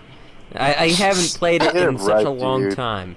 The Covenant, those two sides who were mortal enemies coming together to defeat the mutual enemy, the Arbiter and the was Halo Spartan. 3. No, I thought it was Halo 2 that was doing that. No. That's Halo 3. Halo 2. 3 is where like the elites were gone away from the Covenant, and Halo 2 ends with the brutes supplanting the elites.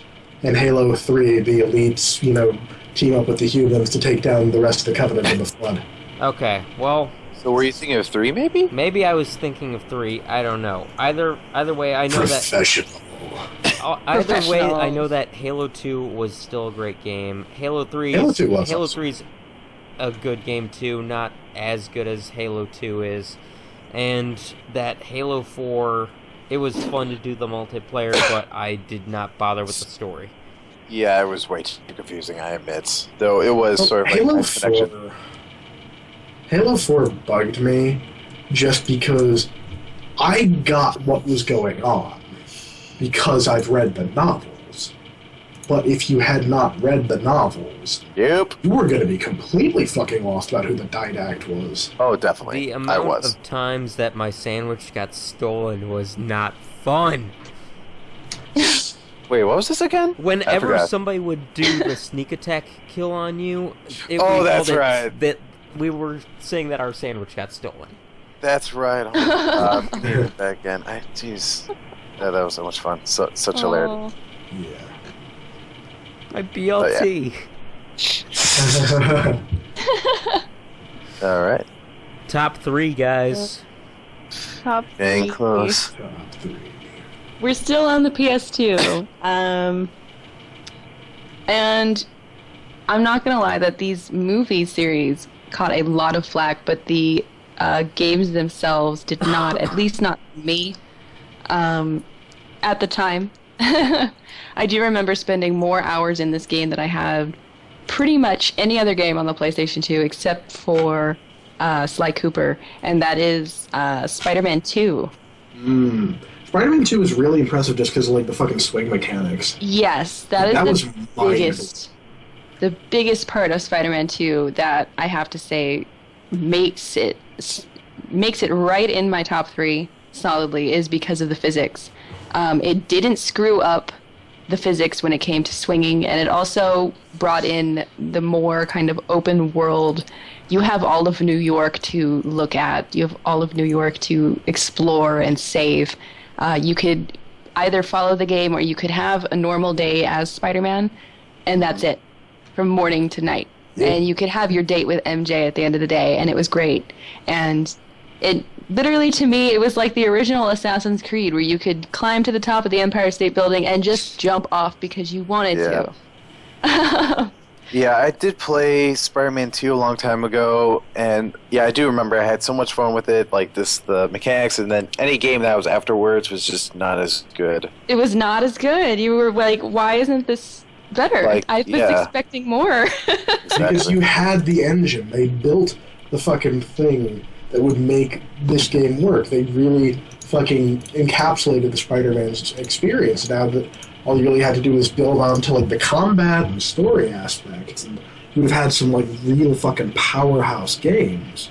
But it's like they just stopped caring after they got that done. And thank God that Marvel and Sony have come to terms. Mm-hmm. Yes. I'm very glad that we're going to see Spider-Man in some quality movies again. Like, I liked Andrew Garfield. I thought he was a good choice as Spider-Man. He was better than the movie he was in. But, like, I will say, I'm happy and I'm not. Because I've seen Spider-Man on the big screen 6 times now. Yeah.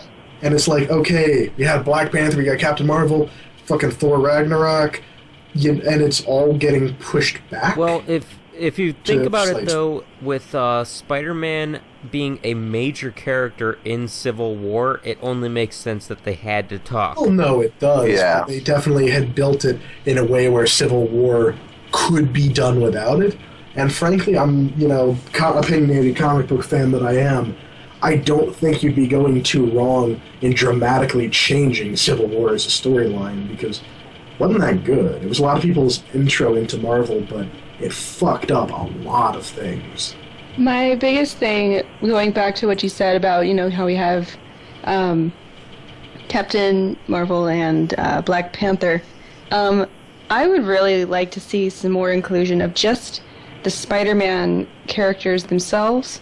You just want to see Black Cat. I just want to see Black Cat. Is that so much to ask, really? Apparently. I guess they cut her second from Amazing that. Spider-Man. I'm gonna second that, and it's just because Black Cat is sexy as hell.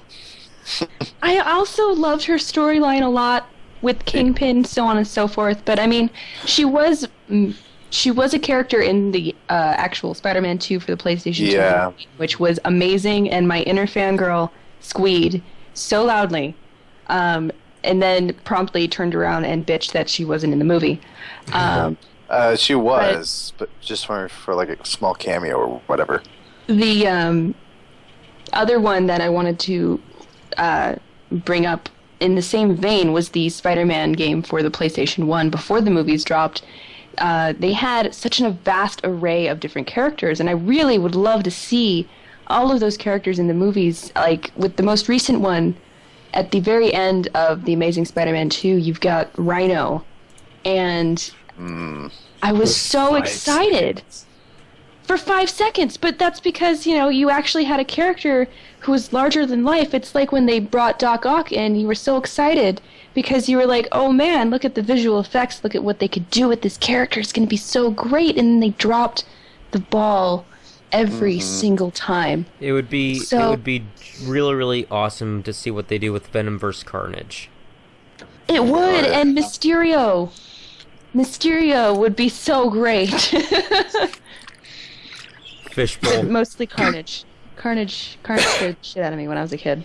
Carnage is fucking terrifying. Okay, so my turn, I guess, if there's nothing else to say. Go for it. Nope. Go.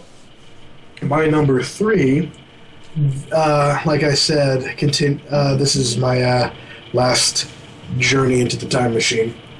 And this is going way back to, like, DOS. Ultima 5. What?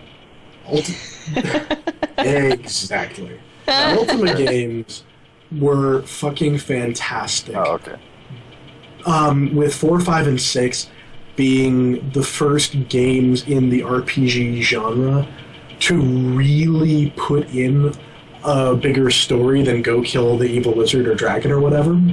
And they introduced a lot of higher concepts and ideas into it.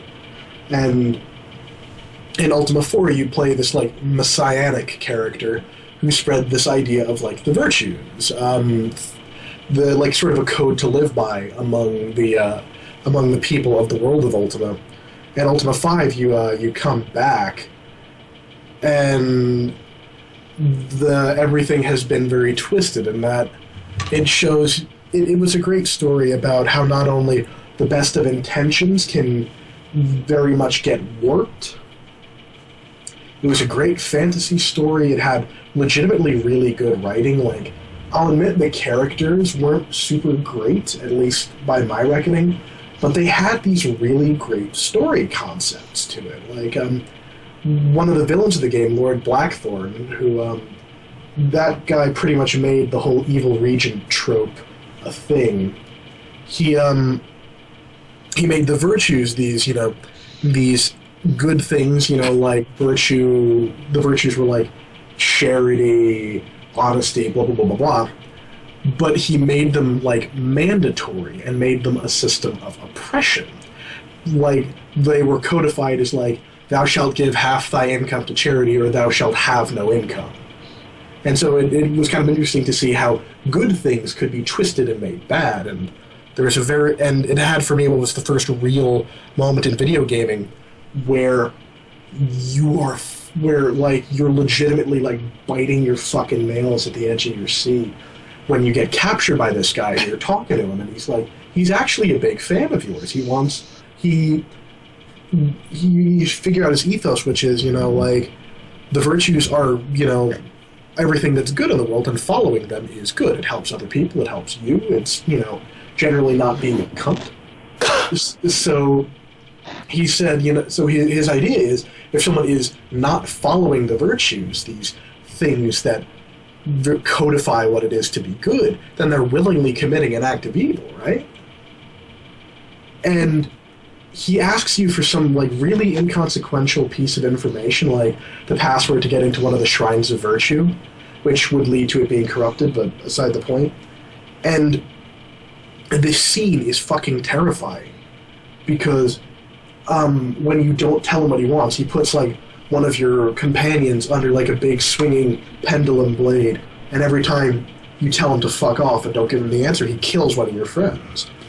And you're thinking, like, if I can just hold out, someone will come and save me. If I, if I stay strong, then, I'll get out of this. But you don't. If you get caught and you go through that whole scene, if you don't give him what he wants, he fucking kills you. Kills you and your entire party. And if you relent after he kills one or two members of your party, they're dead. And so it's this really impactful, amazing moment in video gaming that made me just go like, holy shit, that is fucking intense. And the Ultima games, Ultima 5 especially for me, were the first games to really bring that element of storytelling, like tension, a world just building on lore and story. This is what brought that into gaming. Eric. Okay. Slash end rant. Okay. My third, which this probably won't take that long because it's already been mentioned, Last of Us, Naughty Dog. To be honest, like when I hear Naughty Dog, a company that's made a lot of cartoonish games like Crash Bandicoot and Jak and Daxter, to make something serious as Last of Us seems a little bit weird. And this was a game, again, I did not hear about, or I heard about it, but didn't know that much until literally it came out for the PS4, and I immediately bought it, and I loved it. Again, as was probably mentioned before, great, amazing graphics, the frame rates, the animation of the characters, this sort of like looking at the behind the scenes, even just like the details of how they created all these monsters. The soundtrack, good God, I love it so much. Gustavo Santaolalla is fucking awesome. He killed that shit. I just love listening to the music so much. Even if I'm just like walking back up to my apartment, even with the snow, it's just like it's a nice calm medley. Just like the guitars, I love it so much.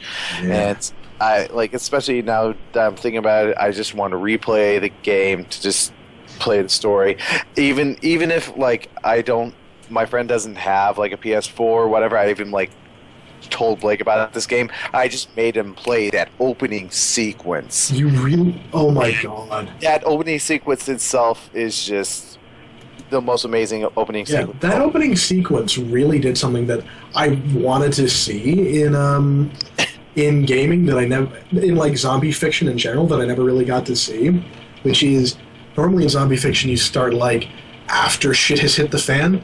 Yeah. This shows you the shit hitting the fan, and it's tense and fucking scary, and I love it. Yep. So again, that's all I gotta say. Love the game, and let's move on to number 2. Number 3 for me, and I'm just gonna say my quick piece about it, and we'll move on. Is Dragon Age Inquisition. And it's because it's rare for me to be pulled into a game for over 100 hours straight. Yes. Dragon Age Inquisition was such a game. It had an allure that Origins and 2 didn't have. I hardly felt lost, and there was so much to do that, though overwhelming, I felt like I had a sense of direction and purpose. that Dragon Age 1 and 2 didn't have. Dragons were fun to fight, rifts were fun to close, exploring each area was fun. The game was just fun.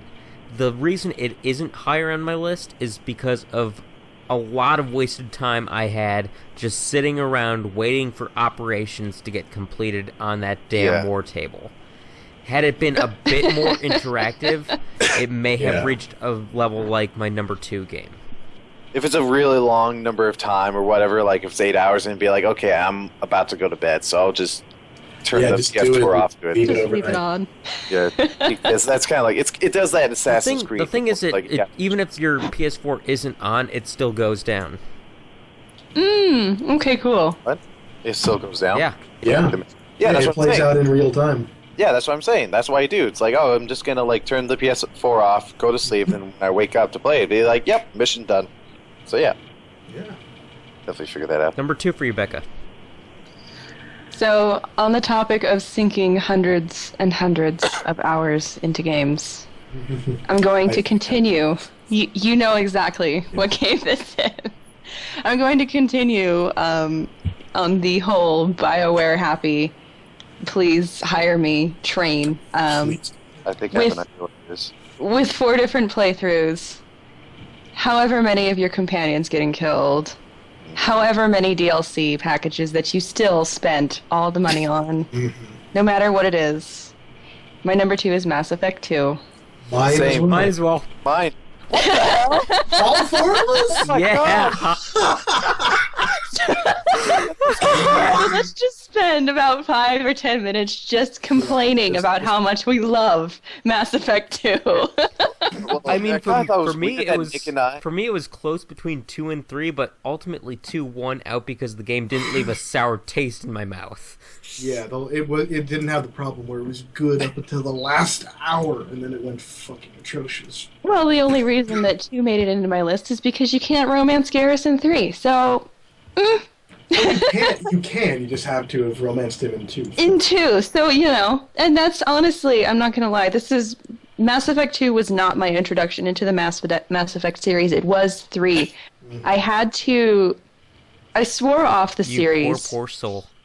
I swore off the series at the very end because I was like, oh no, this looks like it's just so, I don't want a game to play that's going to cost me 300 hours of my life. And then I decided, okay, you know what, I'll pick up Mass Effect 3.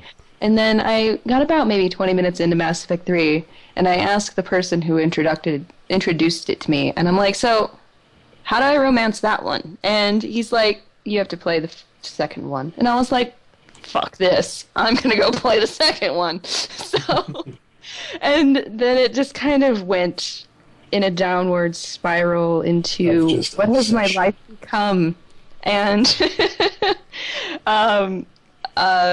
let's see, another 3 or 4 playthroughs, a cosplay that I put easily over 80 hours of work into. That's fucking lowballing it. It is kind of lowballing it, I'm not gonna lie. Looks fantastic. A bunch of potential tattoos in the future. I really love this game. This game is an emotional investment, no matter what. Yeah, I mean, you actually feel so much for your characters. I feel like, KOTOR is what introduced the BioWare formula.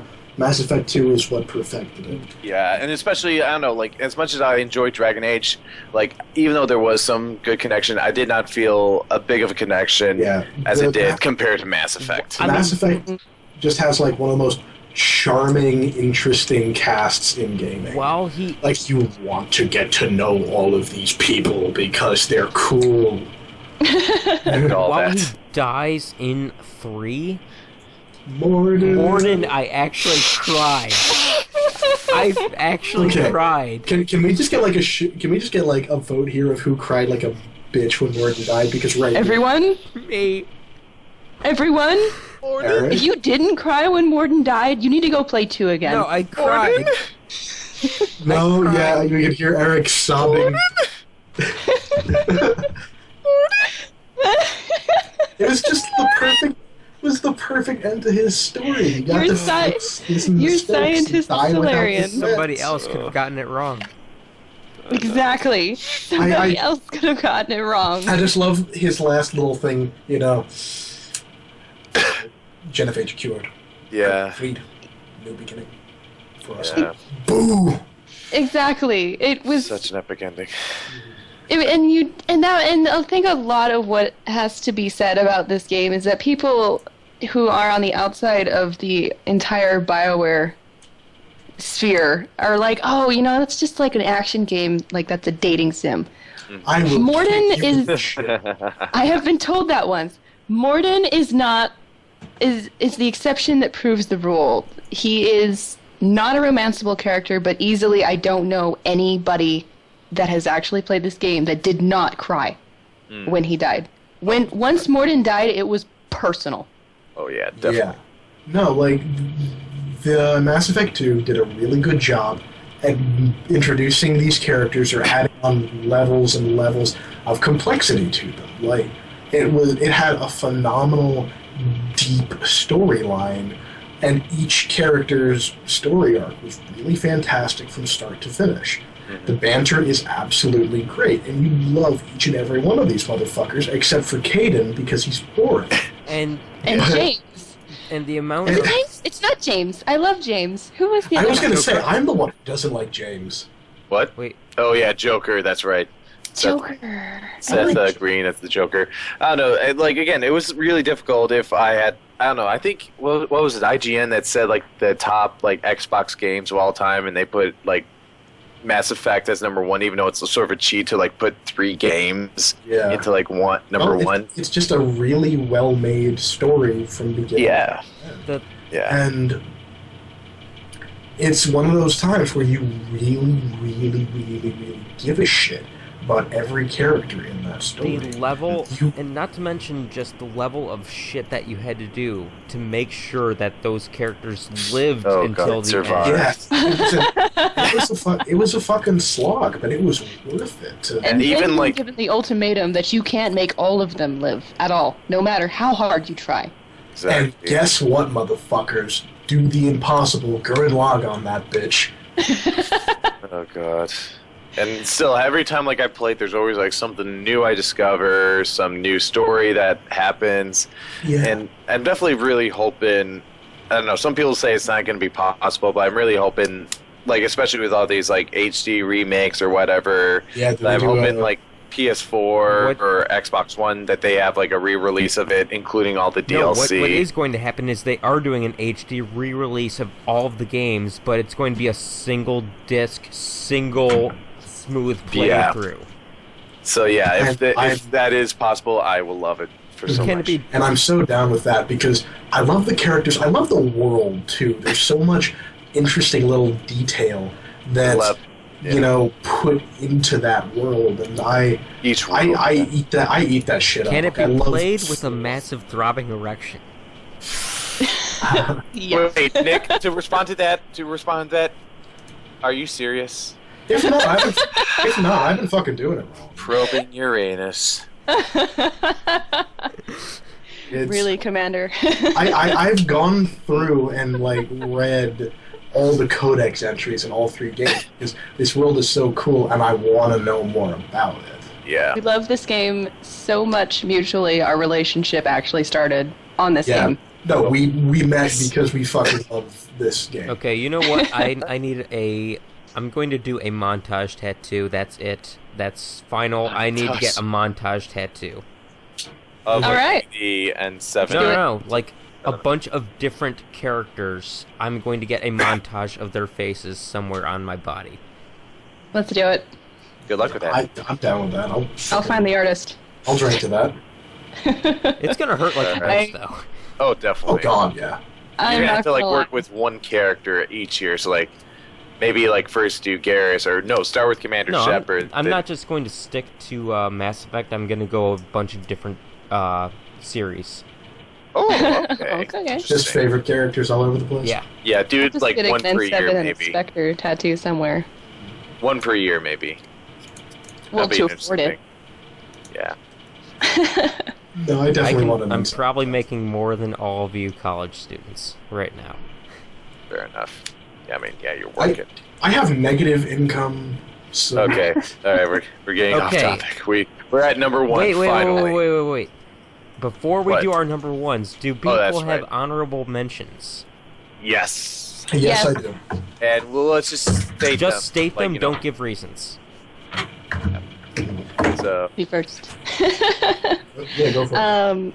Okay, honorable mentions: Mirror's Edge, Skullgirls, Animal Crossing, and I don't remember Tony Hawk's Pro Skater series. oh yes. Connor? All right. Yeah, for me, Halo 2, Halo Reach, Shadow of the Colossus, Pokemon Crystal, Skyrim, Sly Cooper 2. Yeah, I like 2 a little better. I didn't mind the busyness. Yeah. And Star Wars Battlefront 2. Super right. pissed about Nayla. Forever. I know you are. All right. Final Fantasy 7, Final Fantasy 10, Final Fantasy Woohoo! Crisis 7, Woo. Crisis 4, Portal 2, Papers, Please, Grim Fandango, Faster Than Light, Gears of War, BioShock, Halo Reach, Halo 4, Call of Duty, Modern Warfare 2, Call of Duty World at War, Call of Duty Black Ops, Left 4 Dead 2, Kingdom Hearts, Castle Crashers, and South Park Stick of Truth. Okay, and Eric has just given a complete history of the video games of the world. There's a lot of Yeah, games I I- played, and mine- there's so much I couldn't, I didn't want to leave out. Yeah, my initial list was that long, but it's like, man, I'm not going to eat up that Oh, much. I left out Wolf Among Us. Whoops. That's another Oh, one. Wolf Among Telltale. Us, yeah, Telltale definitely. game. Any Telltale game, yes. Wolf Among Ever. Us. Okay, my honorable mentions: Elder Scrolls 4: Oblivion, Dead or Alive 4, Grand Theft Auto 5, Destiny, Soul Calibur 4, Ape Escape, Woo! Spyro Okay. the Year of the Dragon, Okay. Legend of Dragoon, Injustice: Gods Among Us, Pokemon Soul Silver, Where in the World is Carmen Sandiego, Unreal Championship.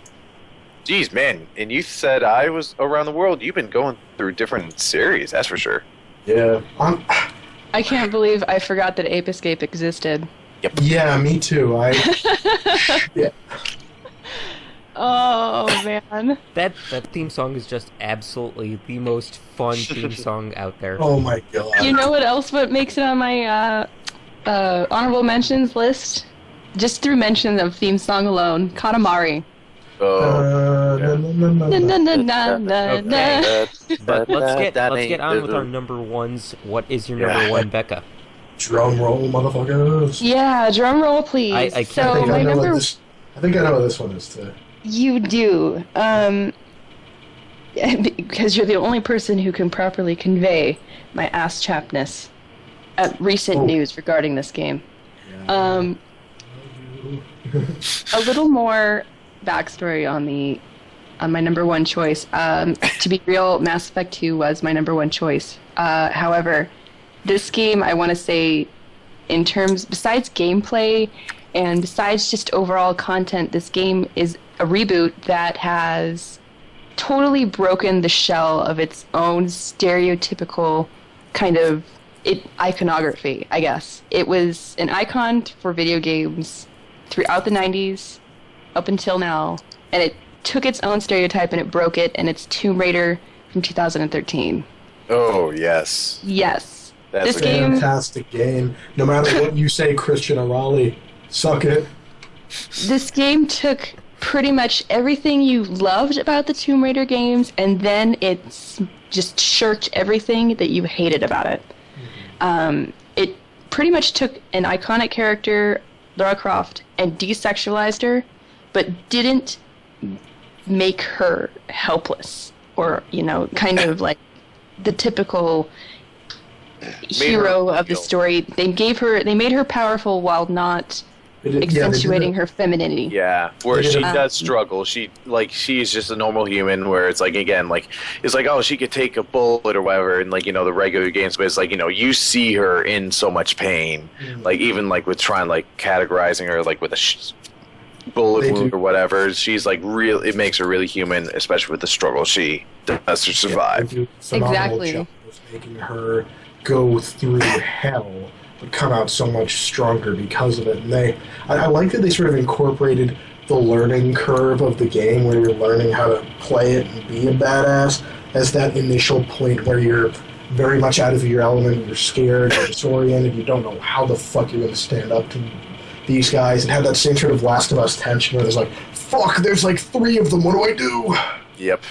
Yeah, that part of the game I want to say is one of the best elements of it.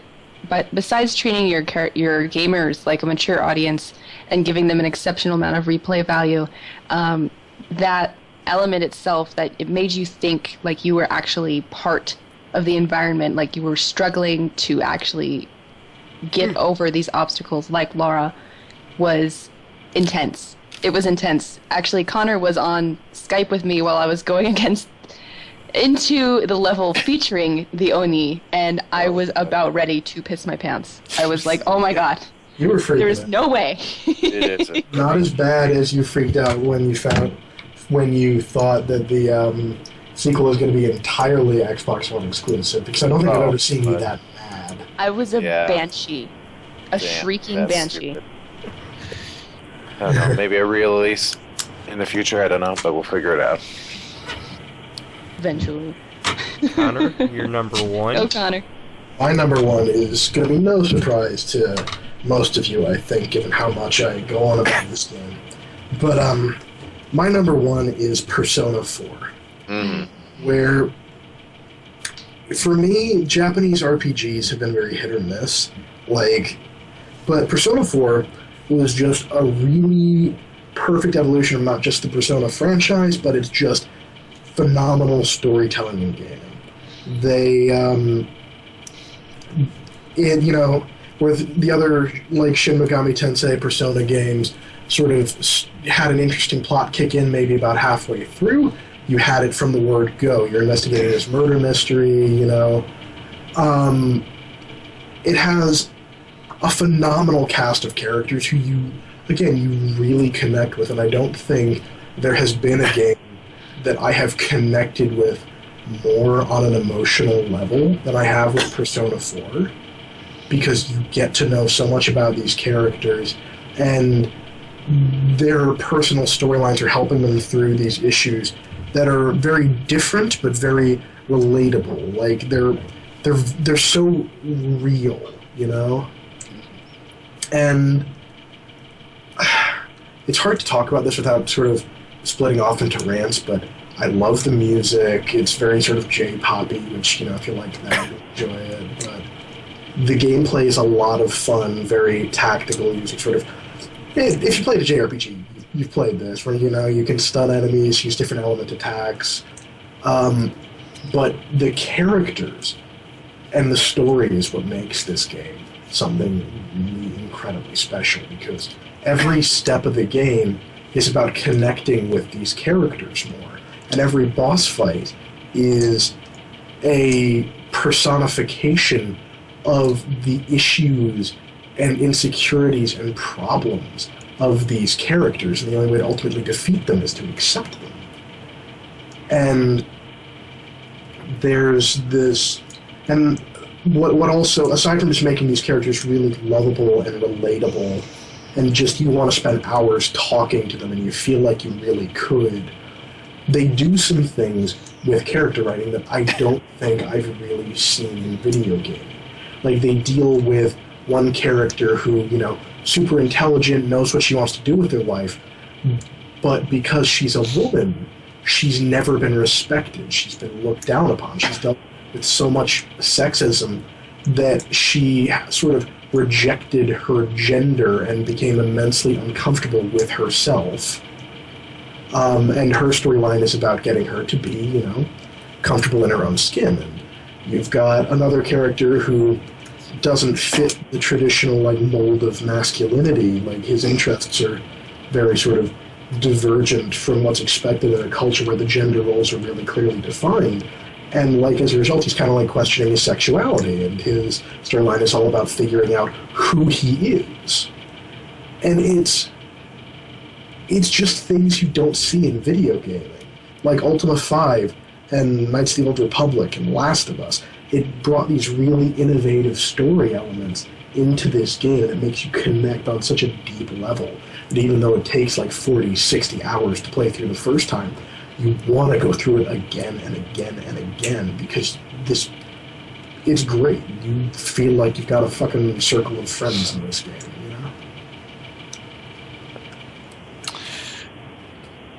know? All right, my number one. My number one, as I kind of mentioned before, there's always a lot of games that I don't plan on buying until like the week before it comes out. Mm-hmm. And yeah, as I was seeing like with, I don't know, Last of Us and all these other stuff. But I don't know, this was like a game that I'm glad that I quickly ordered right on GameStop, and it was GTA 5, Grand Theft Auto 5. I never played any of the previous ones except for like Grand Theft Auto 4, which it was like some people like had mixed feelings about. But with Grand Theft Auto 5, it definitely was such an improvement from the story, the animation, the graphics, not to mention just what you could do in Los Santos, that you could be able to drive down the highway or on a motorcycle, go on a boat and travel around, go in a submarine, go in a blimp, go in a fighter jet, all these things that you can do all in this giant open world that just gave so much. And especially how not only do you have one protagonist, but you have three protagonists, and just this idea of like who is right in these situations, who do you like, you know, align with, who is your allegiance to. It's just like this really complex game, and again, just had a fun time just going with the side missions, with the main missions, and not to mention just so much that you can do even with multiplayer, introducing GTA Online, which you can have so much fun with your friends. Nick and I have been having some fun, goofing around, having so much fun, knowing that it's yeah, I remember that. Such little things that you just didn't notice, and especially when it got released for the PS4, that I was really excited, and it just looked so much better, and I definitely know it's a game that I will just play to just goof off around, to have fun with, and I know that my friends will also have fun with, and that is my number one.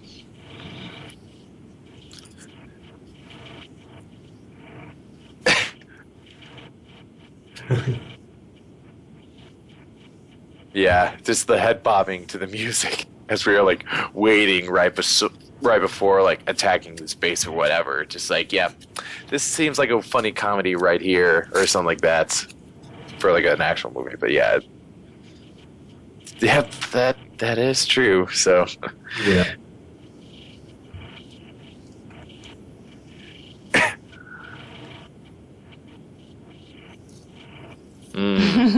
Well, really? You don't say. I thought, well, no, I thought.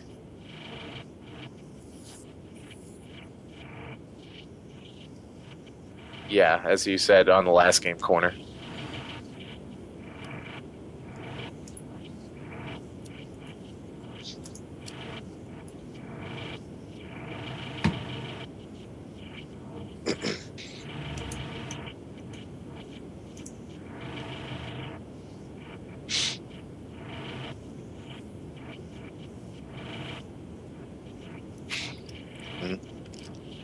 Yep. 11, 11, 11.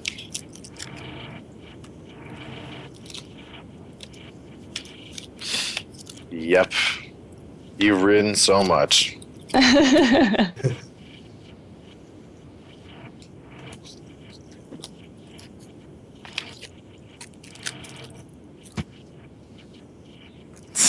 yeah, me too, especially because Becca got it for me for the computer, so now I don't have to. We have to do the thing. Yes, we do.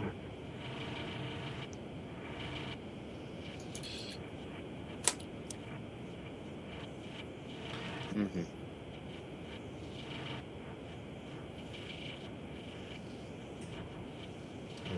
Yeah. All right. AKA modding.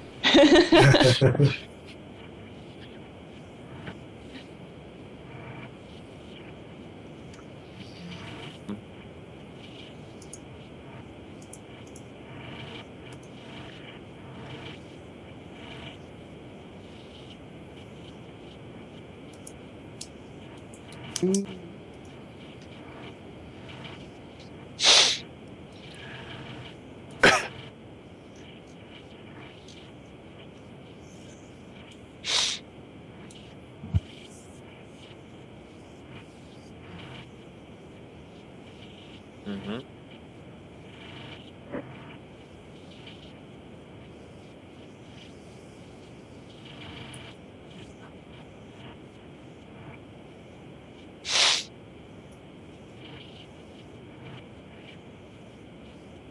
As you said,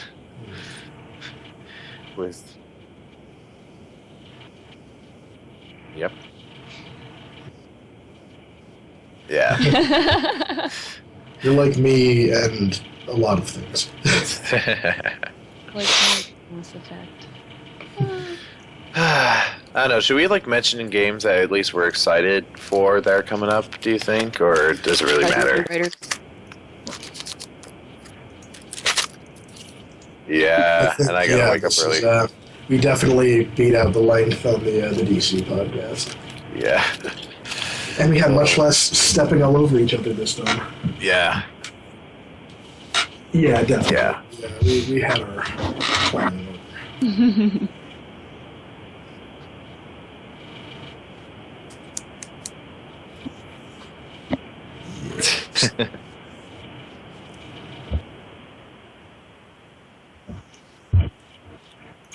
Mm-hmm. We're getting very tight focused with these. Getting very tight focused with these.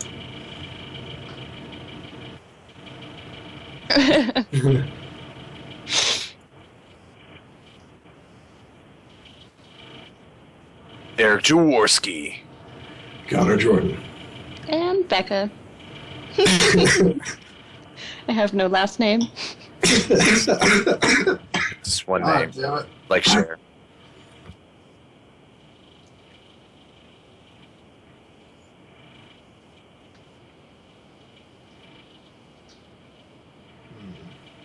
Mm-hmm. All right.